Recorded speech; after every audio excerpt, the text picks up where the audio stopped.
Clevatess is the strongest demon king feared by all humans, and his only goal is to wipe out humanity for good. But everything changes the day he finds a human baby and makes a choice that shocks even him.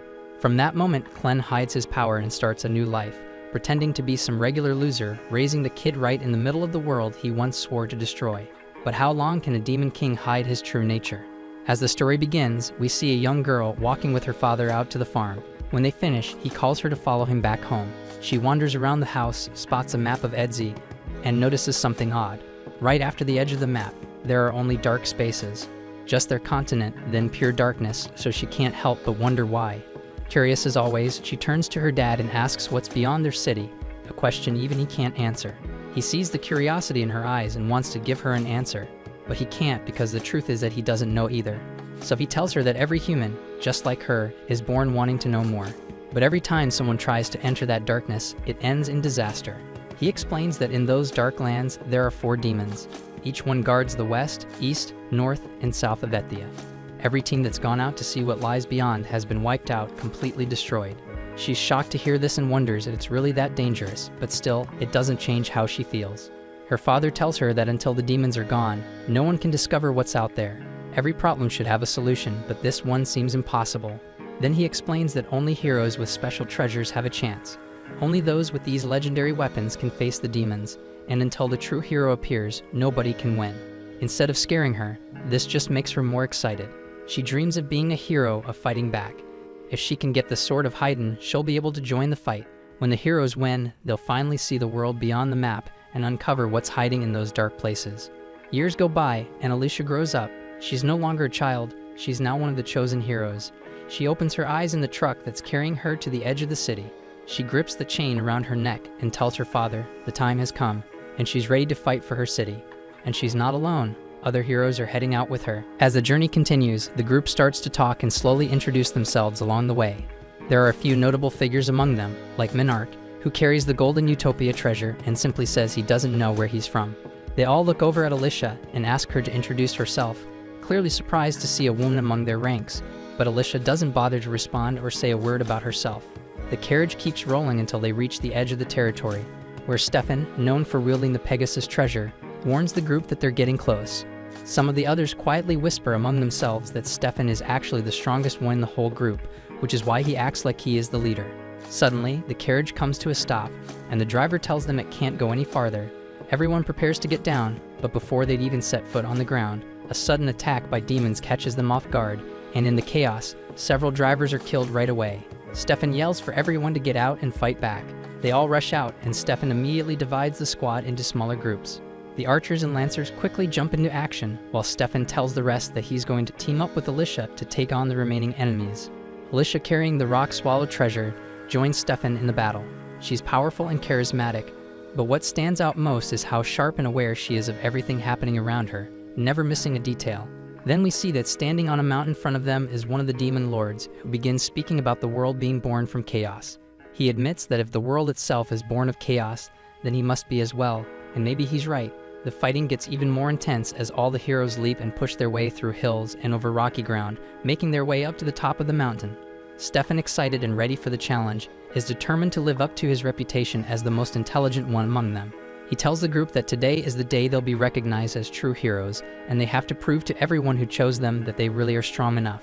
Finally, when they reach Luna Mountain, the demon lord steps forward and shows himself. He looks both stunning and terrifying at the same time, with white, fluffy skin and a piercing stare that makes everyone uneasy. This is Clevatess of the Moonlight, the ruler of the far southern end of Ethia. Stefan is momentarily thrown off, and even he admits just how frightening this enemy really is.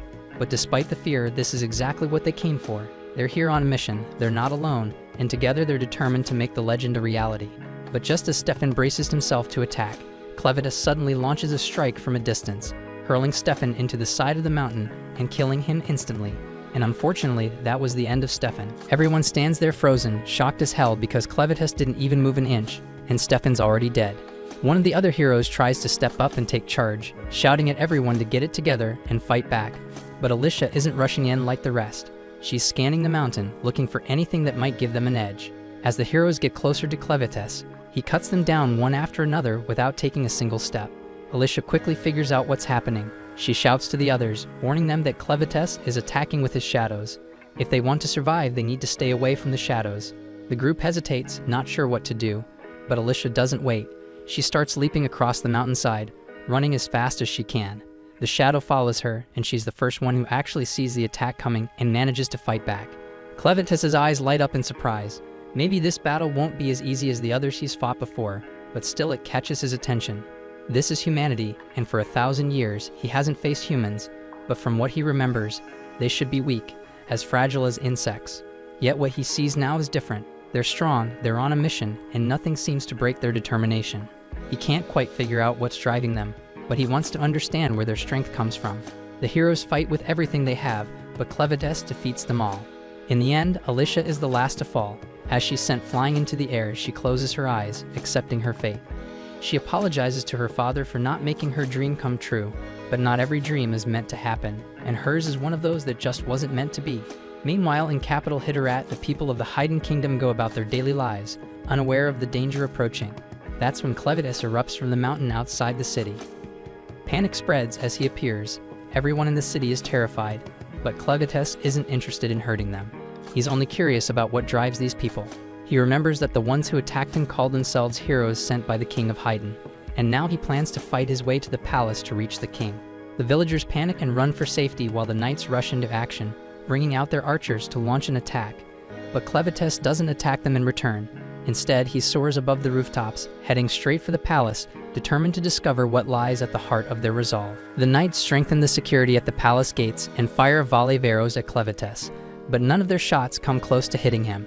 He watches their attacks, unfazed, and quickly realizes they're not as strong as he expected. They're still weak, and nothing they do can harm him. With a single swing of his arm, he smashes the palace wall to the ground. The knights quickly realize the situation is out of their control, so one of them rushes off to warn the king that the Demon King has attacked. The king doesn't seem surprised. For the Demon King to reach the city, there can only be one reason: the heroes have failed. He rises from his throne and moves toward the only thing he has left to protect, the legendary blade of Haydn, Mana Hitterate. The knight insists that a demon has invaded the city and can't be stopped, urging the king to hide. But if the demon truly is unstoppable, the king reasons there's no point in running because no matter where he goes, the demon will find him. The knights keep fighting, launching fire and arrows at Clevatess, but he knows none of it will make a difference. Still, he remembers how Alicia's sword managed to wound him, even if just a little. It proves that if humans are left unchecked, they can eventually grow stronger and become a threat. He never approached human territory, but now they're after his land, and for him, that's reason enough to fight back. The king approaches the door to defend the sacred blade, but as he opens it, Clevatess appears right in front of him. With one look at the crown and the clothes, Clevatess instantly knows he's facing the king. He calls it out, speaking clear human language, and that throws the king off because a demon shouldn't be able to talk like them. The king is shocked, asking how a damned beast like him can even speak their tongue. But Clevatess just tells him to watch his filthy mouth because he's the only one with the power to save humanity. He has a few questions, and the king's answers will decide if all of humanity survives or gets wiped out. By all humanity, Clevatess doesn't just mean Haydn's people, but also those of Duns, Orgates, Sledens, and Benti. His questions are direct. Who are humans? What defines their character? What is their true motivation? And why do they want to attack the Demon Kingdom? The king refuses to give any answers to a demon and only says that a beast could never understand. Clevatess doesn't bother asking again, and he simply takes off the king's head. Clevatess turns away, convinced now that humans are a threat and must be wiped out. He decides that, to destroy all of humanity, he'll need a team by his side, and he's willing to take his time building it. As he walks off, the sound of a crying baby catches his attention. Lying nearby is a mother barely alive, holding her child with the last of her strength. Clevatess comes closer, uninterested at first when he sees it's just a human baby. But then, the mother speaks. She begs him and pleads for him to save her child. He's taken aback and wonders if she even knows who the hell she's asking, because she's begging the very source of her people's suffering. He tells her straight out that he's here to destroy humanity, and if she needs to blame someone for the baby's death, she should blame the child for being born human. But the dying woman refuses to back down and insists that no child ever gets to choose what they're born as. He doesn't care, but still he tells her she wants him to spare the baby, she should give him a reason. The woman, running out of strength, says she can't prove the child's worth now, but she's certain the child will prove it when he grows up, and with that, she dies. Clevatess picks up the child, and he isn't convinced, but since she was so sure, he decides he'll wait and see if this human is any different. After all, it won't take him long to watch a child grow. Elsewhere in this massive kingdom, we learn that there are 5 human races living in the world. First are the Duns, the most numerous. Next come the Orgites, known for their bravery and the horns on their heads. Then there are the Slatans, who are mostly introverted and don't interact much with others. After that are the Benti, who look a lot like demonic bandits but have incredible strength. Finally, there are the Hydanians, the oldest and the most mysterious and wisest of all. They have the unique ability to craft weapons from arcanocite. But only the royal family knows the secret technique. Because wisdom is what the Hydanians value most, they've spent years selling their weapons to the Duns. These deals have led to all kinds of adventures and partnerships between the 2 races, resulting in plenty of mixed bloodlines. Still, pure Hydanians are extremely rare. And outside the massive kingdom, where all these races live, wild dark beasts roam the land. Then we see back in the Luna Mountains, the massive 9-tailed beast Clevatess fends off a pack of smaller monsters that are about to gobble the baby. Terrified and helpless, the baby bursts into tears, and Clevatess is honestly concerned the child won't last long at this rate. He wraps his tails around the baby, trying to figure out how to get this loud mouth to calm down. For a moment, he places the tip of his claw on the baby's head, and just like that, the baby falls asleep. Watching over the child, Clevatess thinks to himself that it's only a matter of time before the kid drops a poop bomb. Sure enough, not long after, the baby wakes up, starts wailing, and as expected, makes a mess. Annoyed, Clevatess scoops up the child and heads out to solve the problem. And the best he can come up with is tossing the kid in a damn pit. But it's not as bad as it sounds because it's just a pit full of bugs, harmless ones that actually eat poop. And while the bugs dig into the delicious meal, Clevatess blurts out his ridiculous idea that humans supposedly reach adulthood in just a matter of nights. He thinks back to where he found the baby and realizes he doesn't even know who this kid really is, and he blames his own soft heart for turning back to pick up the child in the first place. But it's too late for regrets. Now he's stuck with a human baby, and his pride as Lord of the Dark Beasts won't let him drop the kid off anywhere, so he decides he'll just have to raise the kid himself.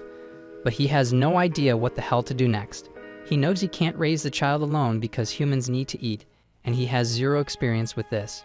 Thinking fast, he looks at the bodies left behind from the recent battle and decides to revive Alicia. Then we see that Alicia's father was killed by dark beasts, and that's why she led an army to get revenge on the Lord of Dark Beasts, but that only ended in tragedy for her and her team. Now with Clevatz's dark powers, Alicia is given a second shot at life. The moment she wakes up, she tries to fight back, but quickly notices her sword and the bodies of her comrades are gone. Clevatess tells her, almost bragging, that he brought her back to life using his dark power, so she's basically a walking corpse now. After hearing that, she looks down at herself stunned and horrified. But then she gets more confused about how the hell Clevatess speaks their language so well. But then deep down, she's still a little bit relieved to realize she's the only one left alive. Right then, Clevatess orders Alicia to reveal her fun bags. Shocked, she immediately thinks the Lord of Dark Beasts is making some kind of pervy advances on her, and her mind starts to run wild. But before she can react further, he interrupts her dirty thoughts and explains it's because the baby is hungry. He orders her to ditch the armor and get her melons out now, and because he'd used dark magic to revive her, she's forced to obey, even though she's frustrated and embarrassed. She slowly lifts her top and does what he asked, only to discover that, unsurprisingly, she doesn't have any milk at all. Clevatess is completely taken aback, but Alicia, still annoyed, explains to him that only women who've given birth can produce milk. Embarrassed by the whole situation, she begs him to just end her life, but he ignores her.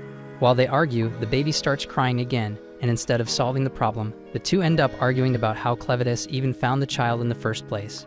Tired of the pointless conversation, Clevatess orders her to come up with a way to feed the baby. Even though Alicia knows nothing about raising a child, she admits they need a woman who can actually nurse the baby. The next problem is how do they find one, so she tells him they'd have to hire someone, but that requires money, and Clevatess of course is completely broke. But Alicia points out that with all the arcanocite in the cave, they could easily make some cash. While he's thinking this over, Alicia contemplates attacking him, but with no weapon, she has no choice but to stand by. After a quick pause, Clevatess agrees to find a woman who can feed the baby. He's about to leave the cave when Alicia points out the obvious. He can't just walk into town in his current form because he'd terrify everyone he saw. Alicia then offers to take the baby herself, but Clevatess refuses to let the child out of his sight. So instead, he transforms himself into the form of a human boy. While his disguise is pretty convincing, his 9 tails are still swishing behind him. He quickly pulls the tails into a shadow underneath, but one small horn stays on his head. Not noticing the horn, Clevatess is satisfied with his disguise, and Alicia wisely decides not to say a word about it. Before they head out, Clevatess decides they need names. He He picks Clen for himself and gives the baby the name Luna. Only then does he bother to ask Alicia what her name is, and she finally tells him. After that, they all head down to a small river nearby. Once there, Alicia takes on the job of bathing the child. In the middle of it, Clen interrupts her constantly, but she keeps going until Luna ends up peeing right in her face. Clen doesn't miss a chance to criticize, acting like the world's most annoying mother-in-law. He nitpicks everything she does, from the way she washes the baby to how she wraps him up, even pointing out which spots she should focus on while cleaning. Once Alicia is done, she's exhausted, but Clen actually thinks the poop-eating bugs did a better job than she did. They leave the river and make their way to Alicia's old camp, only to find it empty. Alicia explains that her group hid their valuables somewhere else before the attack. They set out for the stash, but Clen makes her stop to clean up herself first because she stinks. Also, he hands her the baby's dirty clothes and tells her to wash them too. While doing this, Alicia notices the crest of the Haidanians' royal family on the fabric, and she realizes the baby is actually royalty. At the same time, back in the ruins of the castle, a lone soldier runs through the wreckage, searching for survivors. He's shocked by the devastation left by the Dark Lord and remembers that the crown princess had planned to escape the kingdom with her child before disaster struck. He curses the king's madness for destroying the kingdom, but still clings to hope that someone made it out alive. Meanwhile, General Drell and his men survey the remains of the Haidanians' kingdom. Drell quickly orders one of his soldiers to inform the emperor, warning that if they don't claim the land now, another race will beat them to it. He's mainly interested in the secrets of arcanasite crafting, a technique known only to the Haidanians' royal family. As he heads back to gather his army, he tells his second-in-command Maynard to hunt for any survivors with royal blood and bring them straight to him. Back with our happy family, we see Alicia confront Clen, holding up the crested cloth and accusing him of kidnapping a child with royal blood. Clen is stunned to hear this because he honestly didn't know. He tells Alicia that someone who looked exactly like the human form he's now using was the one who handed him the child. Alicia doesn't buy his story for a second, but Clen cuts her off and admits he killed the king because the king attacked him first. He warns her that now, plenty of people will be searching for the child, hoping to get the secret of arcanasite crafting. Now that he knows the child is royal, Clen is determined to raise him as a king, planning to control things from behind the scenes. Alicia feels a chill because she's scared by the idea that Clen thinks of Luna as his servant. She suddenly wonders if, by revealing Luna's true identity, she's only made things worse. Clen then interrupts her thoughts, reminding her that they still need to find a woman with milk to feed the baby. As they head out, Alicia tries to reassure herself that humans would never accept Clen, especially with a horn sticking out of his head. But then she remembers that the Orgites have similar horns, which could make it easy for Clen to blend in. Still, Alicia is convinced the humans will eventually figure him out and stop whatever he's planning. At the same time, she realizes just how obsessed Clen is with Luna, and the thought of Luna being harmed or lost terrifies her. So from that moment, Alicia decides she must do everything she can to protect Luna, no matter what, or humanity will vanish. On the road, the group is suddenly attacked by bandits. The first blow lands square on Clen's head. Alicia assumes that ordinary bandits should be no problem for the Lord of Dark Beasts, but to her shock, Clen collapses to the ground, bleeding heavily. Panicked, Alicia screams like an annoying girl, only to be struck from behind herself, knocking her out cold. She's stunned by how weak she is, even with Clevatess's dark magic inside her. Some time later, Alicia wakes up, momentarily disoriented, as if she's surrounded by her own soldiers on a mission to attack Clevatess. But before she can get comfortable in her daydream, Clen snaps at her to wake up. Reality sets in. They'd both been captured by the bandits, and Clen is grinning about it. They realize they were all crammed into the bandits' crappy wagon, with a bunch of other sorry souls who'd gotten caught too. Somehow, Clen was just sitting there, little Luna snoozing in his arms, wearing this ridiculous grin that only made Alicia's nerves shoot through the roof. She glances at Luna sleeping quietly and asks Clen how in the hell he managed to calm the kid down. Clen replies that Luna was indeed crying earlier, but thanks to the gentle rocking of the carriage, she's quiet now. Alicia pushes her way past the other miserable captives until she's close enough to whisper sharply at Clen, demanding to know why he, the badass, legendary Demon King, let himself get caught so easily. She figures his sudden makeover must have weakened him so much that some random asshole knocked him out with a single hit. Clen chuckles, admitting that she's almost right. Apparently, when he transformed into this scrawny-ass human disguise, it accidentally made his body as fragile as a damn toothpick. He didn't see that coming, so when someone cheap-shotted him from behind, he went lights out immediately. Basically, his natural defense system is now about as effective as a wet napkin, but luckily he can still power up his defenses if he really needs to. So Alicia wonders why Clen hasn't busted their asses out yet. Clen calmly explains that since he's now undercover as a human, He intends to keep his true badass Demon King powers under wraps until Luna is old enough to inherit the throne. Besides, he actually wants to let things play out so he can learn more about humans, especially why these innocent schmucks got kidnapped in the first place. Alicia stares at him like he's an idiot before bluntly explaining to his clueless brain that they obviously been captured by bandits, who probably plan to sell their unlucky asses off to slave traders. Anyway, she quickly begs Clen not to judge all humans based on these thieving scumbags, because bandits are literally the bottom of humanity's barrel. Not long after, the carriage pulls up at the bandits' rundown base, and they're immediately split into two groups, men on one side, women and kids on the other. One of the captives suddenly makes a run for it, clearly sick of this bullshit. So Dagarn, one of the bandit leaders, watches the idiot sprint away, smirking smugly, knowing the guy just signed his own death warrant. Sure enough, another bandit casually hurls a dagger at the fleeing guy, impaling him straight through the back and dropping him faster than a sack of potatoes. With that moron permanently out of commission, Dagarn calmly warns the remaining fresh meat not to try anything similarly stupid unless they want a blade decorating their spine too. Then his attention shifts straight to Alicia. He orders her to follow him, and before she can even protest, he roughly drags her off toward his room, intent on getting to the bottom of her melon. Clen then stands uncertainly until a woman named Karma, who appears to be in charge of handling the women and children section of this lovely human trafficking operation, notices him spacing out. Spotting Luna in his arms, Karma calls over her servant Nuru, whose messed up job is basically daycare for kidnapped infants. Then we learn that the bandits' hideout is located in an abandoned quarry,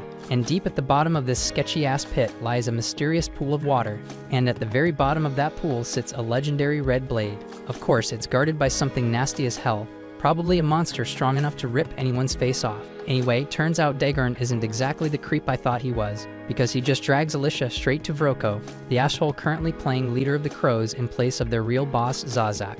Apparently, Vroko staged a little coup, stealing the top dog position, and nobody's dumb enough to complain since his pet beast Betty is a literal murder machine capable of turning anyone into ground beef.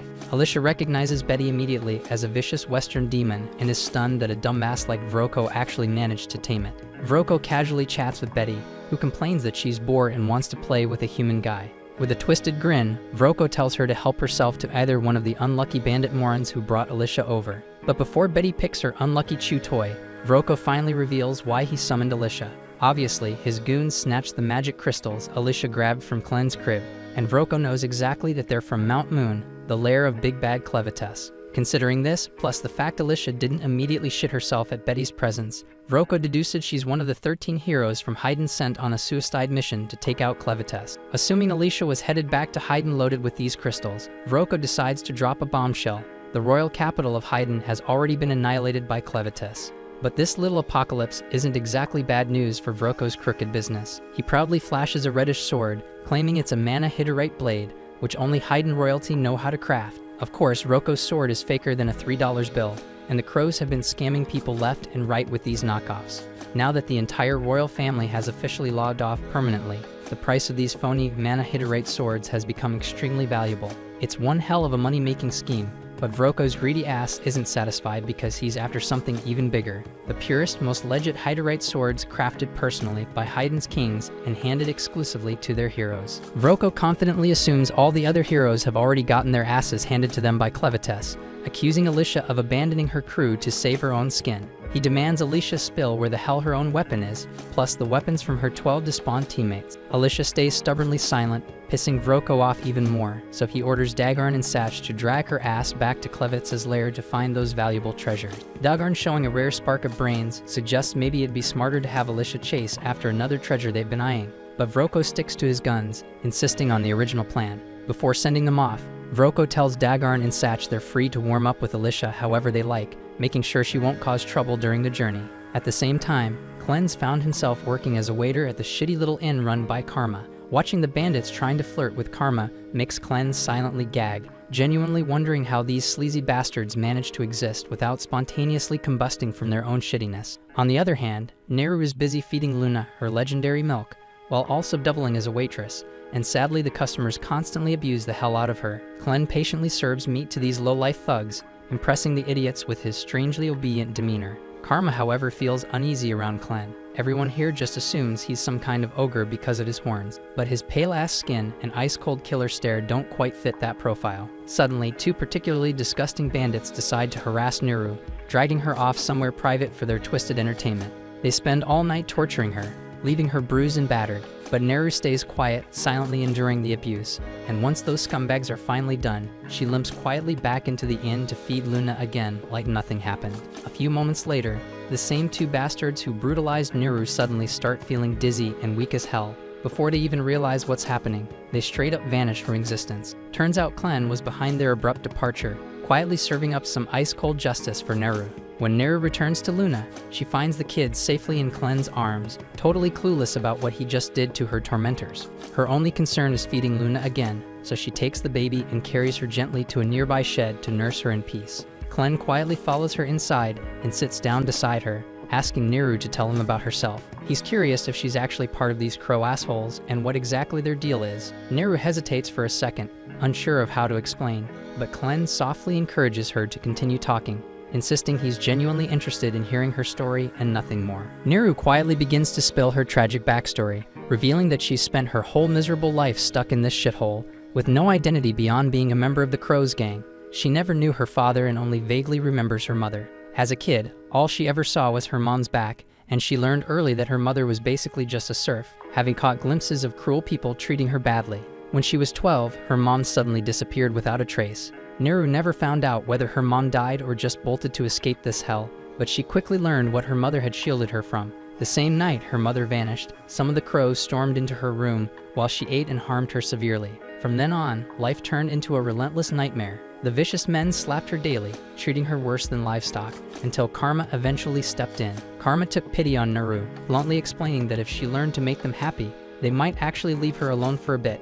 That night, Neru decided to follow Karma's terrible advice and started learning how to do what she had to survive. Although she knew she could never match Karma's level, her life marginally improved. At least now she had work and could feed infants like Luna thanks to her unusually abundant milk supply, so in some twisted way she felt satisfied. Clen suddenly interrupts, confused as hell, asking bluntly how the hell she has milk without any children. Neru quietly admits that she had once been pregnant, but it ended in a tragic stillbirth. The baby moving inside her was the only thing keeping her sane, but when the midwives told her the child was dead, she sank into a frozen despair. Honestly, she was completely fine with passing away, figuring she might at least reunite with her lost child on the other side. But just as she was ready to let go, she suddenly felt warmth again. Her eyes snapped open to see a random 6-month-old baby desperately sucking at her melon, trying to survive. Seeing that little stranger fight so damn hard to live gave her a fresh purpose. She picked up the baby, fed him, and found new meaning in her miserable existence. Since then, she's fed countless other children who ended up at the crow's base,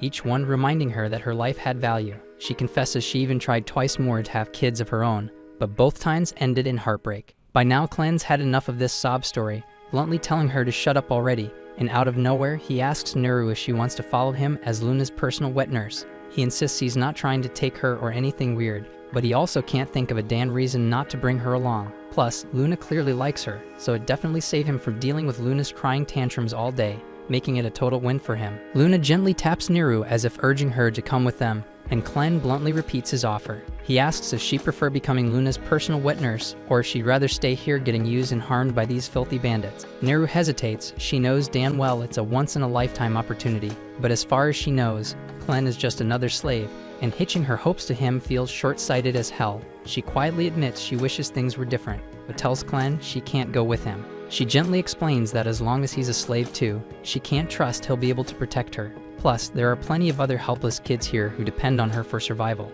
Reluctantly, she hands Luna back to Clen, gives them one last sad look, and quietly walks away. Meanwhile, the bandit assholes drag Alicia over to a sketchy-ass bridge and force her to walk out onto it. Halfway across, she pauses and stares down, making the bandits laugh their asses off. They mockingly warn her that jumping from this height would be a quick ticket straight to hell, but Alicia's actually staring at something else entirely, gleaming gems resting at the bottom of the river below. She instantly recognizes the place and mutters in disbelief before the bandits gleefully confirm this is the exact spot where the legendary hero Cordwar bit the dust. Right then, one brave, desperate captive steps forward, claiming he'll dive down and retrieve whatever the bandits want if they'll just let him and his wife go. His wife frantically urges him on, reminding these scumbags they'd promised to release them. But as soon as the poor guy plunges into the water, monstrous creatures emerge and immediately tear him to shreds, leaving the wife screaming like hell. Alicia grits her teeth, knowing full well these lying bastards never planned on releasing the guy. She realizes with dread that this place is basically hell on earth,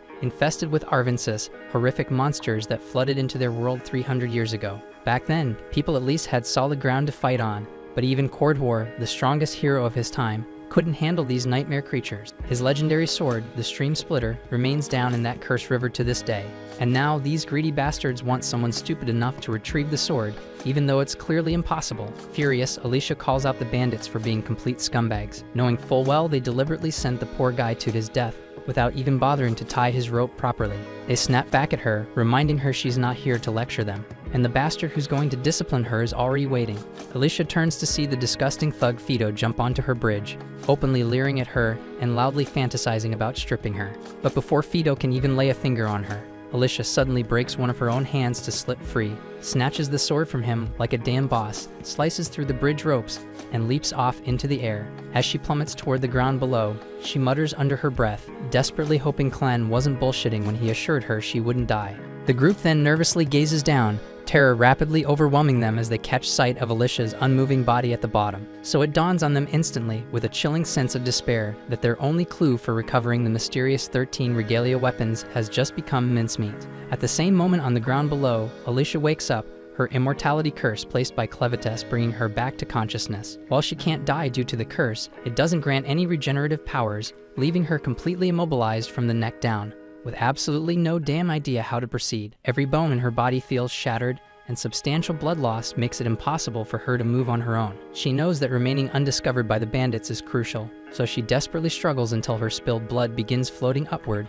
summoning Clen to appear before her. Surprised by Clen's unusually small form, Alicia learns that his current size is due to his manifestation from the blood magic sustaining her immortality. Clen explains that this magical blood is essential to her survival. If she completely bleeds out, she'll truly die. But if Alicia continues proving useful, Clen promises to replenish all of her blood, enabling her body to heal fully from the injuries. Relieved by this assurance, but noticing Clen hasn't begun the healing yet, Alicia asks why he's hesitating. Clen assures her he will heal her, but first needs her insight on something. He recently identified Neru as the ideal candidate to serve as Luna's wet nurse, despite Clan, even with his demonic senses, recognizing the severe mistreatment Neru suffers here. When he offered her a chance at escape to a far better life as Luna's caretaker, she shockingly refused him outright. Clan seeks Alicia's understanding of why Neru rejected such a beneficial proposal. Alicia surmises Neru likely views Clan as powerless, a slave incapable of fulfilling his promises. Bandit groups like theirs never willingly let anyone leave, relentlessly hunting down any escapees. Having grown up in such a harsh environment, Neru probably believes freedom is an impossible dream. Clen asks Alicia if there's any solution to this problem, and Alicia suggests that the simplest option would be eliminating all the bandits in the base. Without anyone left to chase after Neru, she'd be much more inclined to accept Clen's proposal. Alicia points out that with Clen's immense power, wiping out the entire bandit group should be easy, but Clen refuses, concerned about drawing unwanted attention. He can't afford to reveal his absence from the mountain, fearing others might seize the opportunity to attack Clevatess's territory. Instead, Clen insists Alicia should handle it, reasoning it wouldn't be unusual for a hero like her to eliminate a group of bandits during her journey. Alicia attempts to argue back, but Clen interrupts and insists she carry out the task, immediately flooding her body with magic-infused blood to restore her strength. Soon afterward, the bandits arrive at the bottom of the cave to locate Alicia's body. They're horrified to witness her body contorting unnaturally, bones snapping back into position and tissues rapidly mending, subjecting Alicia to unimaginable pain. Eventually, her body fully heals, leaving her completely restored. The bandits are astonished by her survival but quickly shift their focus, believing they can still force Alicia to guide them to the 13 regalia. Aware of her hero status, they proceed cautiously but feel confident in their numbers. One eager bandit foolishly charges ahead alone, striking Alicia's shoulder. However, compared to her recent agony, this blow feels insignificant. So Alicia swiftly seizes his arm, delivers a powerful punch to his face, and claims his sword and eye patch. Despite her reluctance to fight, she recognizes the bandits as irredeemable threats who must be eliminated. With Alicia handling the bandits, Clan now focuses on locating Neru and convincing her that escape is genuinely possible. In the meantime, Naru goes back to the tavern, greeted by a worried Karma. Karma expresses concern over the constant abuse Naru endures, frustrated by her own inability to stop the bandits. Naru deeply appreciates Karma's kindness, but acknowledges the workload awaiting them, prompting Karma to gently ask Naru to start washing the dishes. Karma sees Naru seems unusually cheerful for someone who just got roughed up and quietly asks if something good happened to her. Naru hesitates, not exactly calling it good, but admits it made her feel happy. She curiously asks Karma if she knows anything about the outside world, catching Karma completely off guard. because Neru has never shown interest in that topic before. Karma cautiously questions why Neru would want to know, so Neru shyly explains she was born in this camp and has no idea what it's like out there. But Karma was brought here from outside, meaning she must have some stories to share. Karma quietly acknowledges she does know about the outside world, but admits they aren't pleasant memories. Like most women who ended up here, their homes were either destroyed, or they simply never had homes in the first place, making their past lives something they rarely discuss.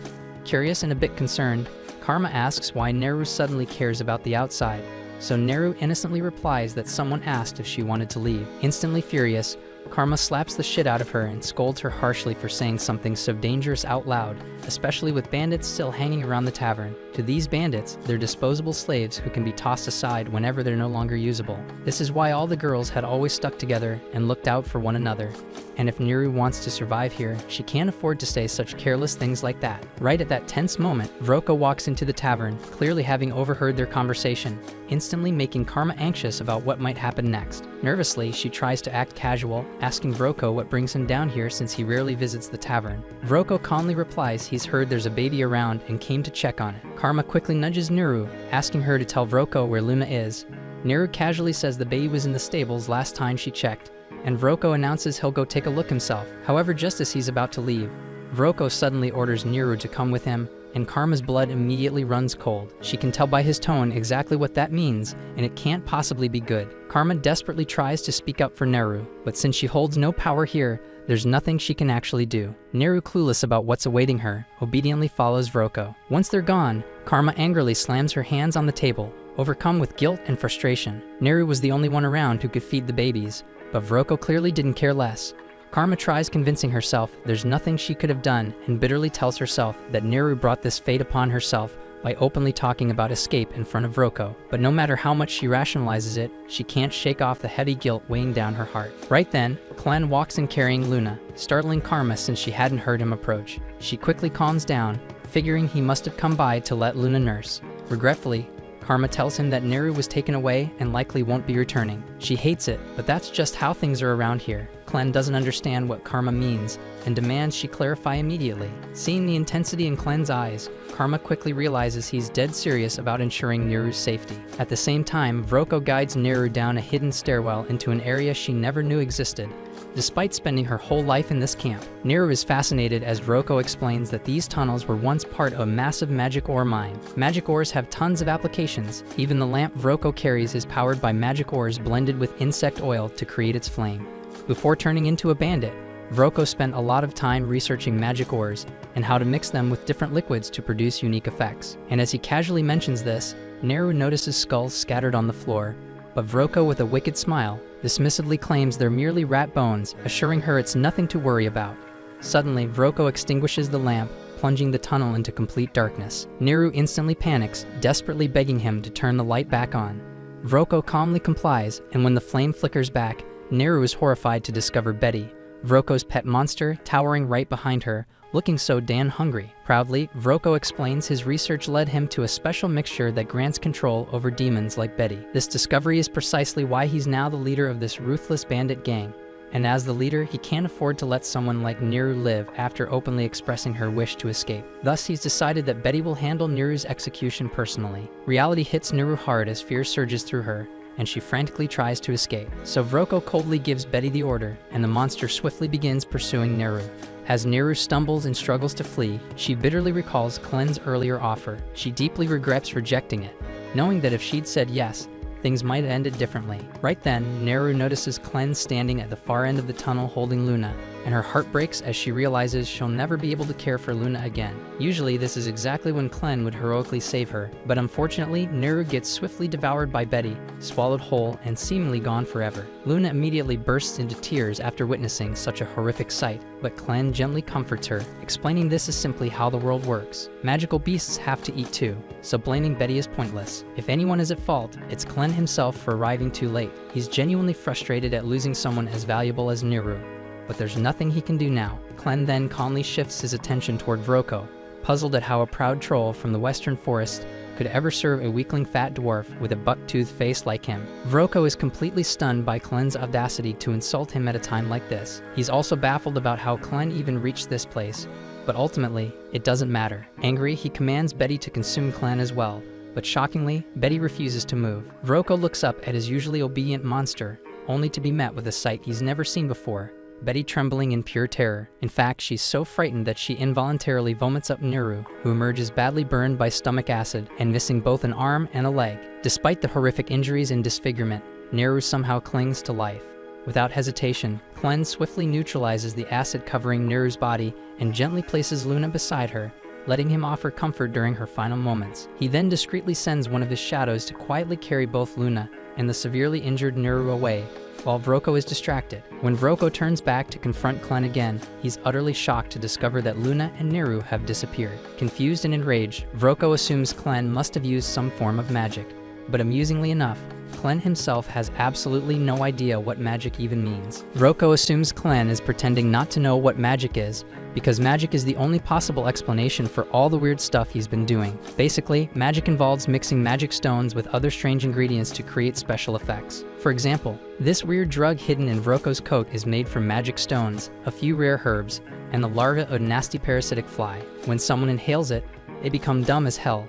Except for Vroko himself, obviously. That's exactly how he made Betty so obedient in the first place. Without hesitation, Vroko tosses the drug into the fire, causing a vapor to spread quickly through the air. The moment Betty inhales it, her mind goes blank, and she charges straight at Clen in a rage-fueled frenzy. Clen's fragile human body gets smacked around like a ragdoll, since he can't fully access his true power in this form. While he flies through the air, bouncing painfully off the cave walls, the only thing running through his head is how furious he is at Alicia for not warning him about this whole magic thing. Speaking of Alicia, she's currently busy slicing through bandits like they're discount meat, already having dropped 8 of them. Unfortunately, there's still a whole mob left to deal with, and the cheap sword she swiped off the first bandit has already snapped in half. She realizes she'll need a way better weapon if she's going to finish off this entire gang, so she makes a break for the flooded part of the cave. Around 50 angry bandits are still chasing her, and even though she's immortal, exhaustion is a very real problem. If her energy runs out before the bandits do, she's seriously screwed. Alicia finally reaches the flooded area.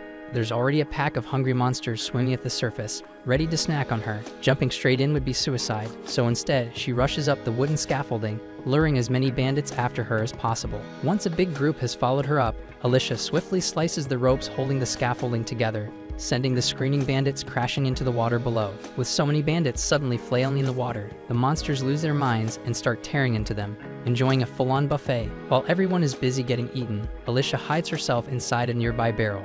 Since suffocating to death isn't a problem for her, she patiently waits as the barrel sinks into the depths, bringing her safely down to the bottom of the lake, exactly where the legendary sword awaits. However, successfully holding her breath for the entire descent turns out to be far tougher than Alicia had imagined, and before long, the unbearable pressure combined with the brutal oxygen deprivation hits her exactly as she dreaded. Her entire body becomes paralyzed under the merciless water pressure, and despite knowing full well she's immortal and can't genuinely drown, resisting the desperate urge to shoot back up to the surface is absolute hell. After what feels like an eternity, she finally smashes against the ground, stumbling out of the barrel in a disoriented daze. Instantly, the crimson glow of the legendary sword catches her eye, shining faintly in the darkness, and she immediately drags herself toward it, despite her muscles screaming from exhaustion. Alicia knows damn well that once she grabs that sword, she'll gain a massive power-up, and hauling herself out of this hellhole will become a piece of cake. But just as she's about to catch it, an enormous blood-red eye opens directly in front of her face,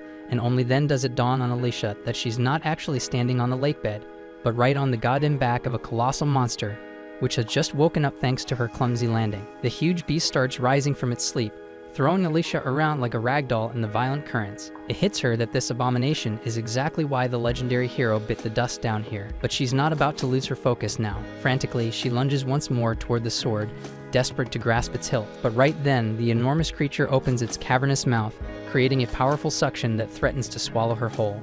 Alicia can't fight the insane pull, but at the last possible second, she manages to snatch the sword just as the monster clamps its jaws shut on her arm. Pinned painfully between its jagged teeth, Alicia summons a surge of raw strength from the trusty power of flashback-fueled rage, and with a savage scream she shatters the monster's jaw. Finally free, she glares furiously into the beast's glowing eye as the legendary sword starts surging with power in her hands. Without missing a second, she swings it viciously, activating its water manipulation ability to launch herself forward at blistering speed. The gigantic monster immediately gives chase, and Alicia still can't quite wrap her head around the fact that something that freaking massive actually exists down here. She figures this nightmare must be one of the ancient ones, terrifying beasts from the Dark Ages who've slumbered undisturbed for thousands of years. Typically, these legendary monsters stay hidden away in the most unreachable corners of the continent, but this particular asshole apparently woke up thanks to the humans mining arcanasite here and ruining its beauty sleep. While processing all that insanity, Alicia finally sees the surface approaching,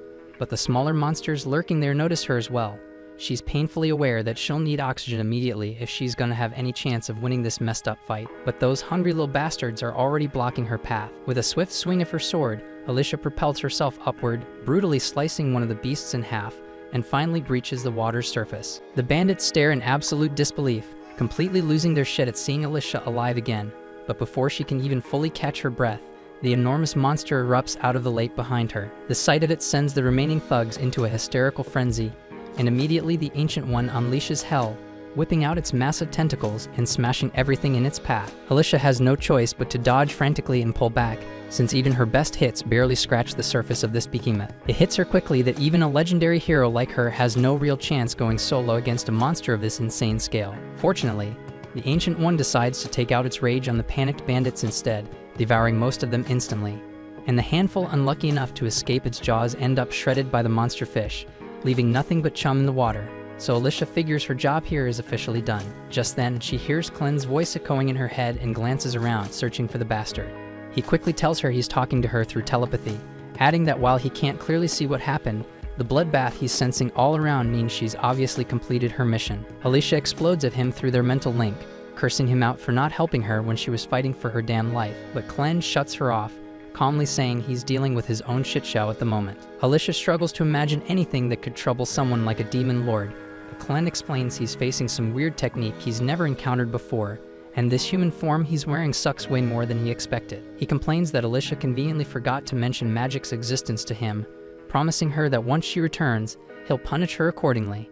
Still, he's already dealt with the brainwashed troll, and he is now chilling on top of the troll's body. Elsewhere, Vroko is desperately sprinting for his life, internally screaming about how Clen turned out to be some ridiculously powerful mage who one-shotted his troll like it was nothing. In his blind panic, he trips over Neru's lifeless body with baby Luna bawling beside it, and as soon as he sees the kid, a sinister idea pops into his twisted mind, getting him one last shot at salvaging his hopeless situation. Meanwhile, Alicia rushes to regroup with Clen after getting his instructions, immediately noticing the bizarre crimson smoke drifting through the air. Clen, on the other hand, quickly notices the sword Alicia is now awkwardly hiding beneath some cloth. She bluntly informs him she's sure as hell not discarding the blade after nearly getting herself killed trying to get her hands on it. Clen could honestly care less about the sword right now though, because that strange red smoke is seriously messing with his senses. He irritably informs Alicia that although normal humans and animals seem unaffected, it's completely throwing him off balance as a demon lord. He can't smell a damn thing, his ears won't stop ringing, and frankly, he's pissed off. Clen growls in frustration, saying that if he reverted to his true form, he could obliterate the entire area and clear this irritating smoke instantly. But there's no way in hell he's going nuclear until he knows exactly where Luna is. Alicia immediately freaks out upon discovering that Luna isn't with Clen, but he quickly reassures her, saying the kid shouldn't have gotten far. He then demands Alicia spill whatever she knows about magic. She explains that only a handful of people can pull it off by channeling the hidden energy inside arcanasite. Alicia admits with frustration that she personally sucks at magic despite knowing some theory, and Clen bluntly calls her utterly useless. Alicia explodes, unleashing a torrent of curses at Clen, but he completely ignores her ranting and decides they need to move fast and locate Luna and Neru, acknowledging that there's a chance both of them could already be dead. Alicia's blood runs cold at hearing those chilling words, and she nervously asks Clen what he'd do if Luna really is dead. Without a hint of emotion, he responds that he'd immediately lose all interest in humanity, causing Alicia to realize in horror that this scenario would be humanity's absolute worst nightmare. Determined to save mankind from Clen's wrath, Alicia urgently starts searching for Luna, quickly stumbling upon a trail of fresh blood. She asks Clen if Neru had been bleeding, and he confirms it. Alicia guesses that either Neru's dragging herself along or somebody's pulling her. Either way, they wouldn't have gotten far, meaning they need to move their asses right now. Meanwhile, Neru is barely alive, desperately holding on to Vroko's leg with every shred of strength she has left, determined to protect Luna, even if it's her last damn breath. Vroko, completely pissed off, keeps cursing and brutally kicking Neru, ordering her to let go, but she stubbornly refuses. Vroko is desperate to shake Neru off so he can flee with Luna, since earlier when he tried to grab the kid, Luna's cry made his magic lantern explode spectacularly. This made him realize that Luna clearly possesses insane magical talent, and being a pure-blooded Haiden, he might even belong to the royal family. Frustrated, Vroko raises his blade to cut off Neru's wrist and finally free himself, but just then Alicia bursts onto the scene, furiously ordering him to stop. Vroko nearly pisses himself, demanding to know what happened to his men who went after her. Clen coldly answers him, casually mentioning that his men ended up as dark beast snacks. Vroko totally panics now, desperately threatening Alicia and Clen not to get closer, or he'll chop off Luna's tiny fingers. Clen, completely unfazed, dares the bastard to go ahead, mocking him that he can just heal any injuries anyway. Alicia quickly interrupts Clen, scolding him that even if he fixes Luna's wounds, he can't heal the mental scars it'll leave behind. She insists Clen shut up and let her handle this negotiation herself, then dramatically reveals she has the legendary hero's magical weapon. Vroko practically loses his mind when he spots the legendary sword, but Alicia suddenly hurls it into the wall behind him, shouting at him to take it. She instructs him that he'll need both hands to pry the sword out, and promises that if he leaves Luna unharmed, she'll let him keep the sword and walk away. Vroko starts laughing bitterly, calling bullshit because no true hero would ever trade away such a powerful weapon just for some brat. Convinced now more than ever that Luna really is royal blood, Vroko changes his tactics and demands Alicia reveal the locations of the 13 legendary weapons she and her allies possess if she wants the kid back. And Clen also tells Alicia to just give up the damn locations, dismissively remarking that they're only weapons after all. Alicia coldly tells Vroko that the legendary weapons are hidden at the deepest part of the canyon beneath Luna Mountain, but warns him he'll have to personally haul his ass there if he wants them. Vroko chuckles smugly, boasting that it'll be easy for him to snatch those weapons since he's mastered more than just one type of magic. Without warning, he throws a mysterious black powder into the air, gently taps Luna to startle the kid into crying, and triggers Luna's powerful magic instinctively. Luna's energy activates Vroko's hidden spell, cloaking him in invisibility. Smirking with confidence, he starts strolling away, fully convinced Alicia and Clen can't possibly track him now. But just as he thinks he's gotten away clean, Alicia suddenly materializes directly in his path and effortlessly slices him straight in half. Vroko, completely baffled, gasps in disbelief, asking how in the hell she found him. Alicia coldly explains that even if he turned invisible and muffled all the noise he made, she could still clearly hear Luna's crying. Meanwhile, Clen retrieves Luna and brushes the invisibility dust off the kid. Alicia bitterly decides to let Vroko's corpse remain invisible, quickly turning her attention to Neru, realizing with gratitude that Luna only survived because Neru protected him with every last ounce of strength she had. Alicia desperately asks Clen if he can't save her, but he coldly replies that he can control only one zombie puppet at a time, and Neru's body is way too damaged for his regeneration ability alone. He casually says they could potentially get replacement parts elsewhere, but it'd be a hell of a lot easier just to let her die. Alicia immediately snaps at him, furiously shouting how the hell he could abandon the woman who sacrificed everything to protect his child. Passionately, she declares that if she were a mother, she absolutely trusts someone like Neru to watch her child, and hearing Alicia's heartfelt speech, Clen finally caves and decides to save Neru. But he warns Alicia that she'll have to die temporarily because he'll need every bit of mana he invested in her. Without hesitation, Alicia boldly says she doesn't give a damn if she has to die again for someone else. After all, she's the freaking hero.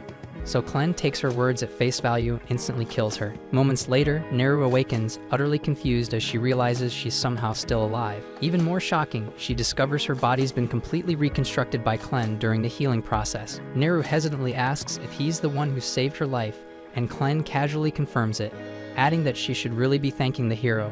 He explains that healing Neru took longer than expected, causing Alicia's body to start decomposing. But now that he's restored Alicia's mana, she should wake up again shortly. Seconds later, Alicia woke up dramatically, springing up like she's breakdancing, immediately panicking about her missing sword. Clen ignores her antics, calmly informing Neru that she's been reborn, and from now on she'll go by the name Neliru. He hands Luna back into her arms, firmly telling her that from this moment onward, she'll be traveling with them, and this time without hesitation, Neliru gratefully accepts his offer with a genuine smile. The next morning, Clen abruptly confiscates Alicia's blade, leaving her crushed. but he firmly points out that openly carrying it would just draw unnecessary attention, so he'll store it securely in his shadow until it's genuinely needed. At the same time, Nelleru wraps up gathering heaps of gear from the bandits for their journey, even managing to scavenge a respectable outfit for the baby. Alicia asks if Nelleru is seriously planning on carrying all that stuff alone, since it looks ridiculously heavy, but Nelleru brushes it off, saying it actually feels pretty light. Alicia suddenly remembers Nelleru lost a huge chunk of her body yesterday when she nearly died, so Clen must have swapped those parts out for something powerful enough to make her this strong. But Alicia still has no clue what the hell he actually did. Nelleru then eagerly approaches Alicia, offering to help by carrying her sword, but Alicia sadly admits she doesn't even have her sword anymore. Nelleru instantly perks up, remembering Vroka mentioning he stashed a bunch of badass swords inside his desk. Hearing this, Alicia immediately lights up and begs Clen to at least let her have a normal sword. Clen is fully aware Alicia is practically useless in combat without a weapon, sighs and tells her fine, she can go grab one. So Alicia excitedly rushes off to raid Vroko's desk. With Vroko and his entire bandit crew dead and the slaves already gone, the hideout is eerily deserted now. Clen casually asks Nelleru if she'll miss the place, but she quickly responds she's had nothing but nightmares here, so she's more than thrilled to leave it behind. Her only regret is not getting the chance to say goodbye to Karma. Hearing her mention Karma with such sadness, Clen suddenly realizes he might have screwed up earlier. But right before he can say anything, he's viciously ambushed from above. Meanwhile, Alicia kicks Roko's office door wide open, eagerly searching his desk. She happily discovers some money, a set of leather armor, and a pretty solid sword. More than satisfied, she's about to return triumphantly to Clen. But suddenly, Clen violently crashes through the wall, slamming into the desk, completely wrecking it. Groaning in pain, Clen bitterly remarks he's still not used to how pathetically fragile this stupid human body is, constantly getting ragdolled around like some kind of stuffed animal. However, before Clen can explain what the hell just happened, Gart suddenly steps through the massive hole in the wall, and Alicia instantly realizes he's powerful as hell. She draws her sword, ready to fight, but in a blink, Gart lunges forward,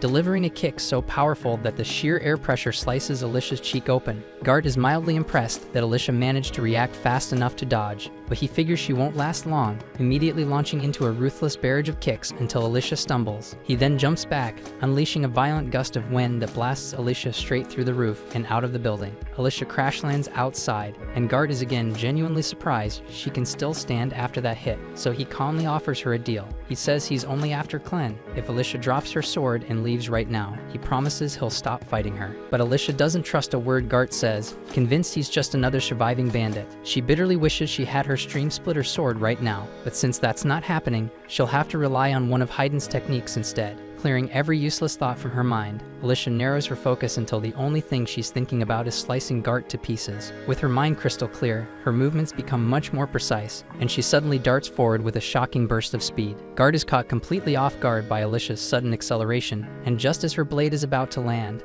Clen shouts sharply at her to stop. Alicia's body instantly freezes mid-attack, instinctively obeying Clen's command, but her mind still burns with nothing but pure murder, so Clen has no choice but to smack some sense back into her before things escalate further. Once Alicia snaps back to her senses, Clen explains loudly that this whole fight is just one huge misunderstanding, and there's no good reason to fight Gart. Besides, if Clen hadn't intervened just now, Gart would have obliterated her entire body with a single kick before her sword could even touch him. Gart, being reasonable, calmly asks Clen to elaborate exactly how this is all just a misunderstanding. As far as Gart can tell, Nelleru over there reeks suspiciously, like a Dan Western troll, and he heard a rumor about a troll being kept captive in this camp before coming here. He's already checked out the caverns below and discovered the troll's corpse, which was missing multiple body parts as if someone had deliberately removed them. Gart's theory is straightforward.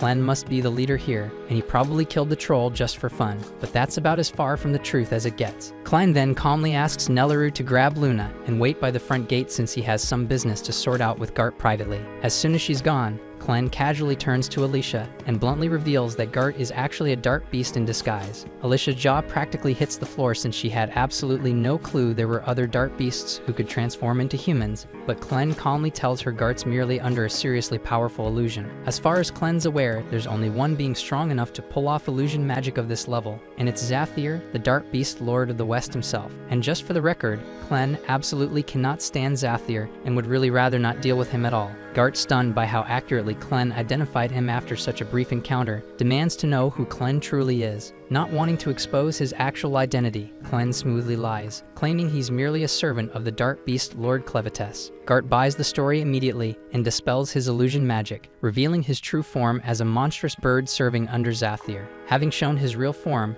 Gart asks Clen to offer proof of his own dark beast identity, prompting Clen to reveal one of his shadow tails. Satisfied by this proof, Gart quickly calls for a truce. Meanwhile, Alicia is having a full-blown mental crisis because this is way too much crazy information hitting her at once. First of all, she had zero idea there were other beasts like Clevatess who could disguise themselves as humans and speak human languages fluently. If that's true, then what the hell was the point of the heroes going to war against Clevatess at all? Noticing Alicia freaking out, Clen sighs, telling her to chill out, because there really aren't many dark beasts out there capable of such elaborate disguises. Aside from Zathir, none of them would even bother interacting with humans without a dang good reason. With all that cleared up, Gart bluntly asks why the hell Clen is willingly associating himself with a human lady. Clen smoothly replies that Alicia's just a human he turned into his personal servant, forcing her to obey every command he gives. He's keeping her around solely as a guide while learning about the human world, and the same thing goes for Nelleru and Luna, but he makes it clear he's not going to share any more details with Gart. Understanding the situation,